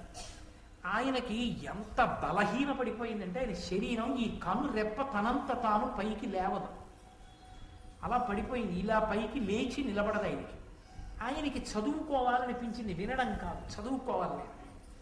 ఆయన అన్నాడు శిష్యుల్ని, కనురెప్పలకు దారాలు కట్టి తల నుంచి వెనక్కి పెట్టండి, ఇలా లాగుతూ ఉండండి, రెప్ప పైకి వస్తుంది. నేను చదువుకుంటూ ఉంటాను, ఇలా అంటాను, నా కంటికి బాధ కలిగినప్పుడు రెప్పను అలా దారం వదలండి, దిగిపోతుంది. మళ్ళీ కొంచెం వేడి తగ్గింది అనుకున్నప్పుడు ఇలా అంటాను, పైకి ఎత్తండి, నేను అలాగే చూస్తూ చదువుకుంటూ ఉంటాను. ఆయన శరీరం లొంగిపోయింది, ఆయన మనసు లొంగలేదు, ఇంకా జవంతో ఉంది. ఆయన తనని తాను ఉద్ధరించుకుంటాడు. ఇంకా ఆ మిగిలిన క్షణాలు లేనివాడు ఎంత బలం ఉండనివ్వండి, వ్యాయామం చేసి తిని బలంతో ఉంటాడు. బలంతో ఉండడం ఎందుకు? బలం పోకుండా జాగ్రత్త పడ్డానికి. అది ఇంకా ఈశ్వర సేవకి పరోపకారానికి పనికిరాదు. కూర్చోవడం ఎందుకు? మళ్ళీ రేపు పొద్దున తిని వ్యాయామం చేయడానికి. ఎందుకు? ఏమైనా ఉపయోగం ఉందా దానివల్ల? ఏమీ లేదు. నోటి మాటతో ఉపకారం చేసిన మహానుభావులు ఉన్నారు. రెక్కలు కాలిపోయిన సంపాతి మాట సాయం చేశాడు వానరులకు, రెక్కలు వచ్చాయి. మనసుకి కలిగినటువంటి వైక్లభ్యాలు ఉంటాయి. కుంగిపోయాడంటారు మనిషి కుంగిపోయాడండి ఆయన. ఎందువల్ల కుంగిపోతాడు? మనసు మీద తగిలింది దెబ్బ. ఎవడో మోసం చేశాడు, ఎవడో అనరాని మాట అన్నాడు, ఎవడో అగౌరవం చేశాడు, ఎవడో అధిక్షేపించాడు, ఎవడో అవమానించాడు, కుంగిపోయాడు. చాలా బాధపడిపోతున్నాడు. వెళ్ళి మాట్లాడాడు. ఏమిటోయ్ నీకొక్కడికే అవమానం జరిగినట్టు బెంగ పెట్టుకుంటావు ఏమిటోయ్, లోకంలో అవమానమును పొందని వాడెవరైనా ఉన్నాడా? నువ్వంటే ఓర్వలేని వాడెవడో నీ మీద ఒక మాట అన్నాడు అనుకో, దానికంత కుంగిపోవడం ఎందుకు? నీ కర్తవ్యత నిష్టతో నువ్వు వెళ్ళిపో. నేను చేద్దామనుకున్నది త్రికరణ శుద్ధిగా చేస్తున్నానా లేదా? మానవమానములతో నీకేం సంబంధం? ఈశ్వరుడు అనుగ్రహించాడా లేదా? మీ గురువు గారు ఒప్పుకున్నారా లేదా? మీ గురువు గారి ఆశీర్వచనం నీకుంది. నాయనా నీ పథంలో నువ్వు నడు అన్నాడు మీ గురువు గారు. ఎందుకు నీకు ఇంకా భయం? ఏటయా అక్కర్లేని వాటికి అన్నిటికీ ఇలా నువ్వు అందరి మాటలు లెక్క పెట్టుకుంటూ పోతే అందరి మాటలకి ఎన్నిసార్లు చదివిలో పడిపోతావు. ఎందుకు మనకి వస్తావు ఇంకా నువ్వు లే అన్నాడు. అంతే ఉద్యుక్తుడయ్యాడు. ప్రయత్నపూర్వకంగా వృద్ధుల దగ్గరికి వెళ్ళి కూర్చోవాలి. వృద్ధులంటే ఎవరు? నేను అవమానించి మాట్లాడుతున్నానని మీరు అనుకోకూడదు. కేవలము వయసుడిగిపోయిన వారని కాదు, తమ అనుభవంతో తాము కూడా ఎన్ని కష్టాలు పడి ఉంచుకున్నామో చెప్పగలిగినటువంటి వారు. ఒరే ఎవడి జీవితం మాత్రం పూలపాంపురా, ఎన్ని కష్టాలు పడ్డానో తెలుసా అని చెప్పగలగాలి. భీష్ముడి దగ్గరికి వెళ్ళి చెప్పారు, ఒక్క రాత్రి ఉపపాండవులందరూ చచ్చిపోయారన్నాడు. ఆయన ఒక్కొక్కటి చెప్పుకొచ్చాడు. రాజట ధర్మజుండు, సురరాజసుతుండట ధర్మి, శత్రమోత్తేజకమైన గాంధీవము విల్లుయట, సర్వభద్ర సంయోజకుడు కృష్ణుడు సారథియట, ఉగ్రగదాధరుండు భీముడై యాజికి తోడువచ్చునట, ఆపద కల్గుటకి విచిత్రమో. ఎంత విచిత్రం చూశారా ఈశ్వరుడు యొక్క గొప్పతనం అంటే. ఇప్పుడు రాజు ధర్మరాజే, కౌరవులందరూ చచ్చిపోయారు. గాంధీవం పట్టుకున్న అర్జునుడు ఆయనకి తమ్ముడు, బ్రహ్మాండమైన గద పట్టుకు తిప్పుతూ ఉండేవాడు భీముడు ఆయనకి తమ్ముడు, సాక్షాత్తు కృష్ణ పరమాత్మ ఆయనకి చెలికాడు. 5 పాండవుల కొడుకులు ఒక్క రాత్రి చచ్చిపోయారు. ఆపద అన్న మాటకు అర్థం ఇదే. ఈశ్వరుడు ఇలా జరగాలనుకుంటే నీకు ఎన్నున్నా ఆగదురా, ఆపద కల్గుటకి విచిత్రమో అన్నాడు. మంచి మాట చెప్పగలిగినటువంటి పెద్దల దగ్గర ప్రయత్నపూర్వకంగా కూర్చోవడం అలవాటైతే నీకు మొట్టమొదటే వ్యాధి నిరోధక టీకా వేయించుకున్న వాడితో సమానం. ఎందుకని? పోలియో వచ్చాక పోలియోకి వైద్యం చేయించుకుంటే ఓ కాలు చచ్చుబడిపోతుంది. పోలియో రాకముందు పోలియో క్రిమిని శరీరంలోకి ఎక్కిస్తారు. పోలియో వ్యాధిని ఇవ్వగలిగిన క్రిమిని ఎక్కిస్తారు శరీరంలోకి. కాదు డాక్టర్? ఎందుకు ఎక్కిస్తారు అంటే రక్త కణాలకి అలవాటు అవ్వాలి. పోలియో క్రిములు లోపలికి వస్తే యుద్ధం ఎలా చెయ్యాలో అవి యుద్ధం వాటికి తెలియదుగా. మొదట కొద్ది శత్రువు వచ్చాడు, ఇవన్నీ కలిపి పోరాటం చేశాయి. ఈ పోరాటంలో జ్వరం వస్తుంది, పిల్లాడికి జ్వరం వస్తుంది. మరి పిల్లాడికి జ్వరం వస్తుందని పోలియో చుక్క వేయించకపోతే రేపు పొద్దున కాళ్ళు చచ్చిపడిపోతాయి, వాడు డేగుతాడు. ఇప్పుడు జ్వరం వచ్చింది, కానీ వాడికి పోలియో క్రిములను ఎదుర్కోవడం వచ్చేసింది కాబట్టి రేపు ఎప్పుడైనా వాడిలోకి పోలియో వ్యాధిని కల్పించగలిగినటువంటి సూక్ష్మాంగ జీవులు వెళ్ళిపోయినా వాడికి ఇక పోలియో రాదు. పోలియో వస్తుందేమోనని టీకా వేయించుకున్నట్టు ప్రయత్నపూర్వకంగా పెద్దల దగ్గరికి వెళ్ళి కూర్చుని వాళ్ళ మాటలు వినడం నేర్చుకుంటే జీవితం అంటే ఎలా ఉంటుందో, ఉత్థాన పతనములు ఎలా ఉంటాయో, ఎలా నిగ్గుకు రావాలో, ధర్మాన్ని ఎలా పట్టుకోవాలో, భగవంతుని యందు భక్తి ఎందుకు చెడకూడదో, మనుష్య జీవితం అంటే ఎలా ఉంటుందో ఆ మాటలు మనసులో బాగా నిలబడితే ప్రతిదానికి తత్తరపడిపోయి అటు ఇటు అయిపోయి కదిలిపోయి అశాంతికి గురైపోయి 10 మందిని అశాంతి పెట్టాడు. తాను స్థిరంగా నిలబడి శాంతిగా ఉంటాడు, 10 మందిని శాంతి యందు నిలబెడతాడు. ఇంకంతకన్నా ఏం కావాలో ఈ ధర్మరాజా? అందుకని ఈ రెండిటికి వైద్యం ఎప్పుడూ చేయించుకుంటున్నావా? శరీరానికి వైద్యం ఔషధంతో చేయించుకుంటున్నావా? మనసుకి కలిగేటటువంటి రుగ్మతను పోగొట్టుకోవడానికి ప్రయత్నపూర్వకంగా పెద్దలను ఆశ్రయించి కూర్చుని వింటున్నావా? నారదుడు చెప్తుంటే వినడంలోనే అర్థం పట్ల ధర్మరాజుకి అలవాటు ఉందని. కాబట్టి ఏమీ పని లేక రిటైర్మెంట్ అంతా అయిపోయిన తర్వాత బాగా సీనియర్ సిటిజన్లకి 1% ఇంట్రెస్ట్ ఎక్కడ ఎక్కువ ఇస్తారో అందులో డిపాజిట్లన్నీ వేసేసిన తర్వాత ప్రవచనం విని ఏం ఆచరిస్తావు? అప్పుడు కాదు ప్రవచనం. నువ్వు కార్యరంగంలో ఉండగా వైక్లభ్యాలకి గురైపోకుండా ఉద్ధానపతనముల యందు ఊంచుకుని నిలబడి కర్తవ్యతానిష్టతో నిలబడడానికి కావలసినటువంటి అధ్యవసాయముతో కూడిన బుద్ధిని ప్రకాశింపచేసుకోవడానికి పెద్దలను ఆశ్రయించి మంచి మాటలు వినాడు. లేనినాడు ఎక్కడి నుంచి వస్తుంది ఆ బుద్ధి రమ్మంటే? కాబట్టి అలా వింటున్నావా ధర్మరాజా అని నువ్వు నీ దగ్గర ఉంచుకునేటటువంటి ఉద్యోగుల విషయంలో గుణము సమర్థత ప్రధానంగా ఉత్తమమైనటువంటి వారిని, మధ్యములైన వారిని, అధములైన వారిని నిర్ణయం చేసుకుంటున్నావా? గుణము సమర్థత ప్రధానమై ఉండాలి. ఎవడు అత్యంత గుణవంతుడో, ఎవడు అత్యంత సమర్థుడో వాడిని ఉత్తమమైన పదవిలో పెట్టాలి. ఎవడు అంత సమర్థత లేనివాడో వాడు మధ్యమమైనటువంటి పదవిలో ఉండాలి. ఎవడు అంత సమర్థత లేనివాడో వాడు అసమర్థమైనటువంటి పదవిలో ఉండాలి. పైవాడు లాగితే వీడు వెళ్ళగలిగితే చాలు, పరిగెత్తితే చాలు. ఇంజన్ పరిగెడితే పరిగెత్తడం భోగికి వస్తే చాలు, ప్రతి భోగి ఇంజన్ అవ్వక్కర్లేదు. కాబట్టి ఒక్క ఉత్తముడు ఇంజన్ ఒక్కటి ఉంటే చాలు, రైలు అంతా తిరుపతి వెళ్ళిపో. అన్ని భోగిలే అయితేనే ప్రమాదం, కాకినాడలోనే కదా. కాబట్టి ఎక్కడ ఏది ఉంచాలో ముందు నీకు తెలిసేలా ఉంచుతున్నావా? వాళ్ళని అలా ఉంచి వాళ్ళని ఆయా పదవులలో ఉంచి పరిపాలన చేస్తున్నావా? అది నీకు వచ్చిందా? అసలు ముందు నీకు ఈ లక్షణం వచ్చిందా ధర్మరాజా? రాజ్య పరిపాలన అలా చేస్తున్నావా అని తమ తమ కనియడు తరిజీతము గానక నవయు భటుల దౌర్గత్య విషాదము లేలిన వానికి అవశ్యము ఎగ్గునరించు అతడు శక్రుండైనను. ఏమయ్యా, నీ దగ్గర ఉద్యోగంలో చేరినవాడు అవసరమైతే యుద్ధంలో తన ప్రాణాలను వదిలేస్తాడు ప్రభువు కోసం. సైనికులు ఉంటారు, ప్రభుత్వం పక్షాన, దేశం పక్షాన యుద్ధం చేసి ప్రాణాలు విడిచిపెట్టేస్తారు. ఇక్కడే ఈ పోలీస్ క్వార్టర్స్లోనే ఉన్నటువంటి ఎంతో మంది రక్షక భటులు తమ శరీరాలను విడిచిపెట్టేసిన వాళ్ళు ఉన్నారు సమాజ రక్షణ కోసం. అలా విడిచిపెట్టేసినప్పుడు వాడు చనిపోయాడని ఉదాసీనుడవై ఊరుకుంటున్నావా? నిన్ను నమ్ముకుని నువ్వు మార్చ్ అంటే పరిగెత్తుకెళ్ళి తుపాకీ గుండ్లకు పడిపోయిన వాడి భార్యాబిడ్డల్ని చూడడం నా కర్తవ్యమని వాళ్ళ భార్యాబిడ్డలు ఏడవకుండా వాళ్ళకి కావలసిన సంబారాలని, జీతాలని అందిస్తున్నావా? వాడు అంత కష్టపడి ఉద్యోగం చేస్తే అన్నం తినడానికి లేకుండా వాడికి వేల పట్టున జీతం ఇవ్వకుండా ఏడిపిస్తున్నావా? అలా చెయ్యకు సుమా, చాలా తప్పు. జీతం ఇవ్వకుండా మార్చడం పరమ ప్రమాదకరం సుమా. ప్రభువు మీద విరక్తి కలుగుతుంది, విప్లవ బుద్ధి కలుగుతుంది. నీ మీద ఎవరికి విశ్వాసం ఉండదు. ఎవరికి ఎప్పుడు జీతం ఇవ్వాలో అప్పుడు అందరికీ జీతం ఇస్తున్నావా? యుద్ధంలో మరణించిన వారి కుటుంబాలు దరిద్రంలో ఉండిపోకుండా వాళ్ళ కళ్ళ నీళ్లు తుడిచి వాళ్ళు సంతోషంగా ఉండేటట్టు, ఆయన పడిపోయినా మా కుటుంబాల్ని ప్రభుత్వం ఆదరిస్తోందని 10 మంది సంతోషించేటట్టుగా, మార్గదర్శకంగా ఉండేటట్టుగా నువ్వు నిలబెట్టగలుగుతున్నావా?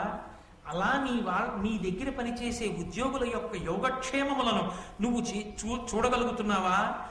హీనులకు కర్షకులకును భూనత ధాన్యంబు బీజములు వణిజులకు మానుగ శతైక వృద్ధి అనూనముగా రుణములిత్తే ఉత్తమ బుద్ధి. దరిద్రులైనటువంటి వాళ్ళు, బలహీనులైనటువంటి రైతులు ఉంటారయ్యా దేశంలో.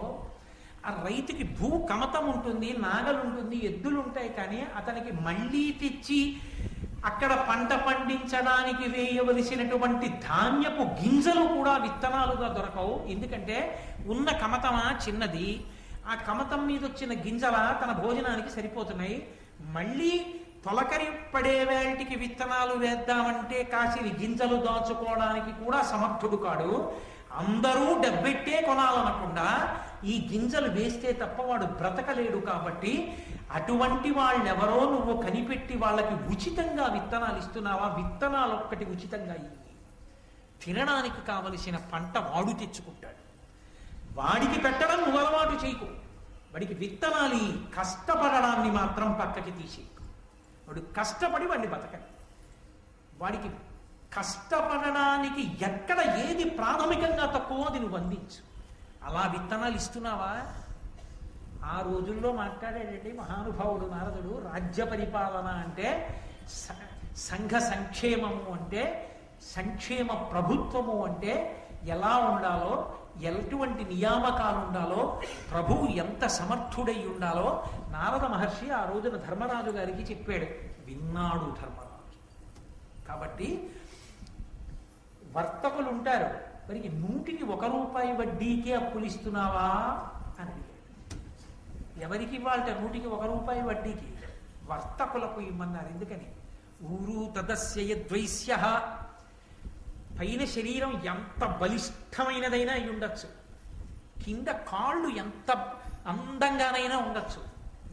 తొడలు తోటకూర కాడల్లా ఉన్నాయనుకోండి, ఏం నిలబడతాడు?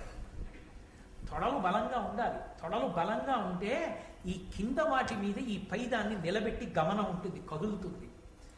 వర్తక వాణిజ్య రూపంగా ప్రజలకు కావలసినవి ప్రజలకు అందించి ముడి సరుకులను కొని వాటిని కావలసినటువంటి వినిమయాత్మకమైన వస్తువులుగా ఉత్పాదన ప్రక్రియ యందు సిద్ధహస్తుడై వ్యాపారం చేయగలిగినటువంటి జన్మత అటువంటి నైపుణ్యమును పొందినటువంటి వాడు వర్తకుడు. వర్తకుడిని నిలబెడితే కదూ సమాజం వృద్ధిలోకి వస్తుంది, 10 మందికి ఉద్యోగాలు దొరుకుతాయి.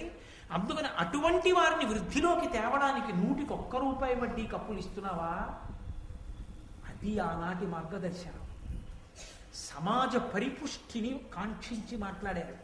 కాబట్టి అలా ఇస్తున్నావా అప్పు? పంగుల, మూకాంధుల, వికలాంగులను, అబాంధవుల దయం బ్రోతే భయార్తుం గడిది శత్రునైనను సంగర రంగమునగాత శరణంబనిన. ఓయ్ ధర్మరాజా, కొంతమందికి ఏదో కొంత ఇచ్చి వాళ్ళు బ్రతకాలని నువ్వు కోరుకోకూడదు. కష్టం చేసి వాళ్ళు అసలు కష్టం చెయ్యడం అన్న మాటకి ఇహ పనికిరారు. ఎందుకని? సమాజంలో వాళ్ళు మోసపోవడానికి, కష్టపడడానికి పనికిరాని రీతికి దగ్గరగా ఉన్న వాళ్ళు విధి చేత అలా నిర్ణయింపబడ్డారు వాళ్ళు. అందుచేత నువ్వు దయతో చూడాలి వాళ్ళని. ఎవరు? పంగుల, కుంటి వాళ్ళు ఉంటారు, 2 కాళ్ళు లేనివాడు. వాడు ఏమి చేయగలడు? వాడు ఏమి చెయ్యలేడు. వాడు ఏమీ చెయ్యలేడు అని నువ్వు అనకూడదు. వాడు కూడా సంతోషంగా ఉండేటట్టు నువ్వే చూడాలి. ఎందుకని? ఒక కుటుంబంలో తండ్రికి కాళ్ళు లేని కొడుకున్నా తను బతికున్నన్నాళ్ళు ఆ తండ్రి చూస్తాడు. కానీ ఆ తండ్రికి బెంగ మిగిలిపోకూడదు. నా తర్వాత వీడి బతుకేమిటి, వీడు నాకన్నా ముందే వెళ్ళిపోతే బాగుండని ఏడవకూడదు తండ్రి. నా ప్రభుత్వం ఉంది, నా ప్రభు ఉన్నాడని నమ్మి బ్రతకగలగాలి. అలా నువ్వు వాళ్ళని ఆదరిస్తున్నావా తండ్రిలా? ఆ దయ నీ ఎందుందా? ఆ పరిపాలనా నిర్వహణ ఎందున్న కరుకుతనం సంక్షేమ కోణంలో చూసేటప్పటికీ ఆర్ద్రమై మెత్తబడిపోతుందా నీ మనసు? అలా చూడగలుగుతున్నావా ధర్మరాజా? మూకాంధుల, మూగివాళ్ళు ఉంటారు, నోట మాట లేని వాళ్ళు. పాపం వాళ్ళ జేబులో ఎత్తుకుపోయినా, వాడి మెడలోని లాగేసినా వాడు అరవలేదు. వాడికి తీసుకొచ్చి ఎన్నో పెట్టడం కాదు, వాడు తిని సంతోషంగా ఉండేటట్టు నువ్వు శ్రద్ధ తీసుకోవాలి. కాబట్టి మూక అంధుల, కళ్ళు లేని వాళ్ళు ఉంటారు, ఎంతటి ప్రమాదానికైనా లోనైపోతారు, ఎంత తేలిగ్గానైనా మోసపోతారు. అటువంటి వాళ్ళని నువ్వు కంటికి రెప్పవై కాపాడాలి సుమా ప్రభువు. అలా కాపాడుతున్నావా? వికలాంగులను, శరీరమునకు ప్రధానమైన అంగముల యందు వైక్లభ్యమున్న వాళ్ళు ఉంటారు, అటువంటి వికలాంగులను, అబాంధవుల, నా అన్న వాళ్ళు లేని వాళ్ళు ఉంటారు, ఎవ్వరూ లేరు ఒక్కొక్కడికి. అబాంధవుల, అనాథ అన్న శబ్దం వాడలేదు. ఇక్కడ వచ్చింది సంస్కృతిలో తేడా. అబాంధవులు ఉంటారేమో, అనాథలు లేరు సమాజం. ఎందుకో తెలుసా? అనాథ అన్నవాడు ఒకడుంటే పరమేశ్వరుడు అన్నవాడు ఉండడం అవసరం. ఆయన అనాథనాథ సర్వజ్ఞ, అనాథలకు నాథుడు వాడు. వాడు ఉండగా ఎవడు అనాథ ఈ ప్రపంచంలో? ఎవ్వడూ అనాథ కాడు, అందరికీ వాడు ఉన్నాడు. వాడు ఉన్నప్పుడు అందరూ సనాథులు, ఎవ్వరూ అనాథ కారు. అనాథ అన్న మాటే లేదు. అనాథ అన్న మాట వర్తిస్తే పరమేశ్వరుడికి ఒక్కడికే వర్తిస్తుందేమో అన్నాడు ఒక గడుసుకని. ఆయనకి తల్లి లేడు, తండ్రి లేడుగా, అందుకని ఆయన్ని చూడడానికి ఇంకోళ్ళు లేడు కాబట్టి ఆయనే అనాథేమో అని ఆయనే నాలుగు ఖర్చుకుని అన్నాడు. కాదు కాదు, ఆయన్ని చూడడానికి అమ్మవారు ఉంది, అమ్మవారిని చూడడానికి ఆయన ఉన్నాడు. కాబట్టి అసలు ఈ లోకంలో అనాథ అన్న మాట అన్వయం అయ్యేవాడు ఎవడు లేడు.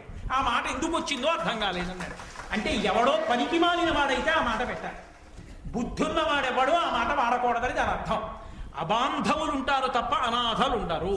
నువ్వు అనాథమేట్రా, మాటే లేదంటే నువ్వు అవతల వాడికి ఉత్సాహం వస్తుంది. ఇక్కడ అనాథలు ఉంటారంటే లోపల ఉన్న వాళ్ళు ఎంత సిగ్గు చెందుతారు. అనాథలే, అబాంధవులు అంటే బంధువులు లేని వాళ్ళు. వాడి దురదృష్టం. వాడికి తండ్రి వెళ్ళిపోయాడు, తల్లి వెళ్ళిపోయింది, తోడ పుట్టిన వాళ్ళు అన్నవాళ్ళు లేరు. వాడికి ఆయన మా దేహబంధువు అంటే చెప్పేవాడు ఎవరు లేడు. కాబట్టి నేనున్నానని చూడ్డానికి తండ్రిలా ప్రభువు ఉన్నాడు. ప్రభువే తండ్రిలా ఉంటే అందరూ తన వాళ్ళే. అందుకని వాళ్ళని చూస్తున్నావా, అది భారత భాష. దీనికి ఎప్పుడు మనం దూరం అయ్యామో అప్పుడు పాశ్చాత్య సంస్కృతికి దగ్గరయ్యాం. ఎక్కడ దగ్గరయ్యామో అక్కడ అహంకారాలు వచ్చాయి. మిగిలిన మాటలు నాకు కాబట్టి పంగుల, మూకాంధుల, వికలాంగులను, అబాంధవుల దయం బ్రోతే. పరిపాలన యందు ఇలా వేలు చూపించవలసిన చోట చూపించి కఠినంగా ఉండవలసిన నువ్వు ఇటువంటి వాళ్ళని చూసేటప్పటికి మాత్రం దయతో తడిసి ముద్దయిపోయిన బట్టలా అయిపోతున్నావా? దయతో చూస్తున్నావా? భయార్తుం గడిది శత్రునైనను సంగర రంగమునగాత శరణంబనినన్. ఎంతటి భయంకరమైన శత్రువైనా, నువ్వు ఎంతో కాలం నుంచి వీడు దొరికితే బాగుందని ఎదురు చూస్తున్న శత్రువైనా సరే ఉన్నాయా అన్న మాటకు అర్థమేమిటి? అలా జాగ్రత్తగా అలవాటు చేసుకుంటున్నావా? నిన్ను నువ్వు పరిశీలించుకుంటున్నావా? దీనికి దూరంగా జరిగిపోతే ఎవరికో ప్రమాదం అనుకోకు, ప్రభువుగా ఉండడానికి యోగ్యత నువ్వు కోల్పోతున్నావు. అందుకని నిన్ను నువ్వు పరాకుగా పరిశీలించుకుంటున్నావా ధర్మరాజా? ఇన్ని అద్భుతమైన విషయాలు అడిగాడు మహానుభావుడు. అబ్బో ఎదర మాట్లాడతాడు, ఏమి అద్భుతమైన విషయాలు మాట్లాడతాడో నారద మహర్షి. ఆయన మాట్లాడిన తర్వాత అసలు నారద మహర్షి వచ్చిన ప్రధాన ప్రయోజనం ఎక్కడో, భారత కథ ఎక్కడ పెద్ద మలుపు తిరిగిపోయిందో రేపు సాయంకాలం 6:30 ఆవిష్కరించే ప్రయత్నం చేస్తాను కృష్ణ భగవానుడి అనుగ్రహంతో. మంగళాశాసన పరై పదాచార్య పురోగమై సర్వైశ్య పూర్వైరాచార్యై సత్కృతాయాస్తు మంగళం. మంగళం కోసలేంద్రాయ మహనీయ గుణాత్మనే చక్రవర్తి తనూజాయ సర్వభౌమాయ మంగళం. ఉమాకాంతాయ కాంతాయ కామితార్థప్రదాయినే శ్రీగిరీశాయ దేవాయ మలినాథాయ మంగళం. కరచరణకుశం వా కర్మవాక్కాయజం వా శ్రవణనైనజం వా మానసం వా పరాణం విహితం వా సర్వమేత్తక్షమస్వ శివ శివ కరుణాబ్ధే శ్రీ మహాదేవ శంభో. సర్వం శ్రీ ఉమామహేశ్వర పరబ్రహ్మార్పణమస్తు.